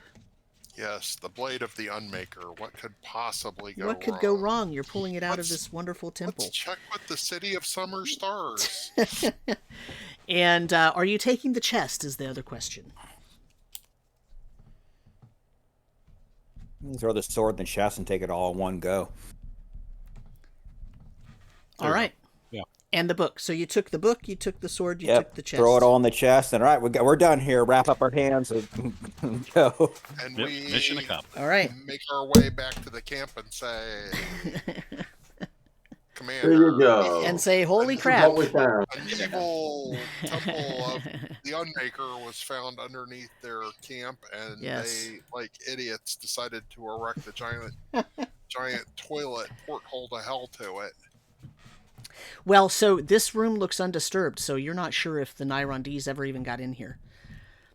But let's end here. And one more thing, and that is just to end the giveaway. So if anybody wants in, you've got 30 seconds to type an exclamation point and the word enter, and it will enter you. I'm counting down from 30, and then I will draw 2, and there will be 2 awards given away. And my players can join as well if you want to. You have to type enter in the Twitch screen, not in the Greyhawk events area. Samuel, thank you very much, everybody. My ride just got here, Yep. so Awesome. had Thank a you. lot of fun. Thank you so Yep. much. Have a good Yeah, one. take care. Thanks a lot. All right, 15 seconds. 10 seconds. All right, I am going to close the giveaway. And I'm drawing a winner. The first winner is Lomas Lightfoot. And a Outstanding. second Way to go, winner. Rogue. Second winner is Anth. Way to go. All right. So Congratulations. on Discord, PM me, and I will send you your coupon. You'll get $10 off any purchase at any digital purchase at Trollord Games. All right. Thank Cool. you, everyone, so much. Sam, thanks. Everyone yes. else, thank you so much. Asher, awesome playing with you again, my friend. You too. Excellent. I enjoyed playing with all of you, even though you brought Doom to Almor. But anyway. Yeah, pretty much. Y'all spilled the doom of Details. Make Almor. sure you take Details. these artifacts back to chat hole with you. Uh-huh. All right. Gee, good I night, wonder all. what Or happened. Good afternoon, all. Take Yeah, care. take care, All everybody. right, everybody Great have a game. good night.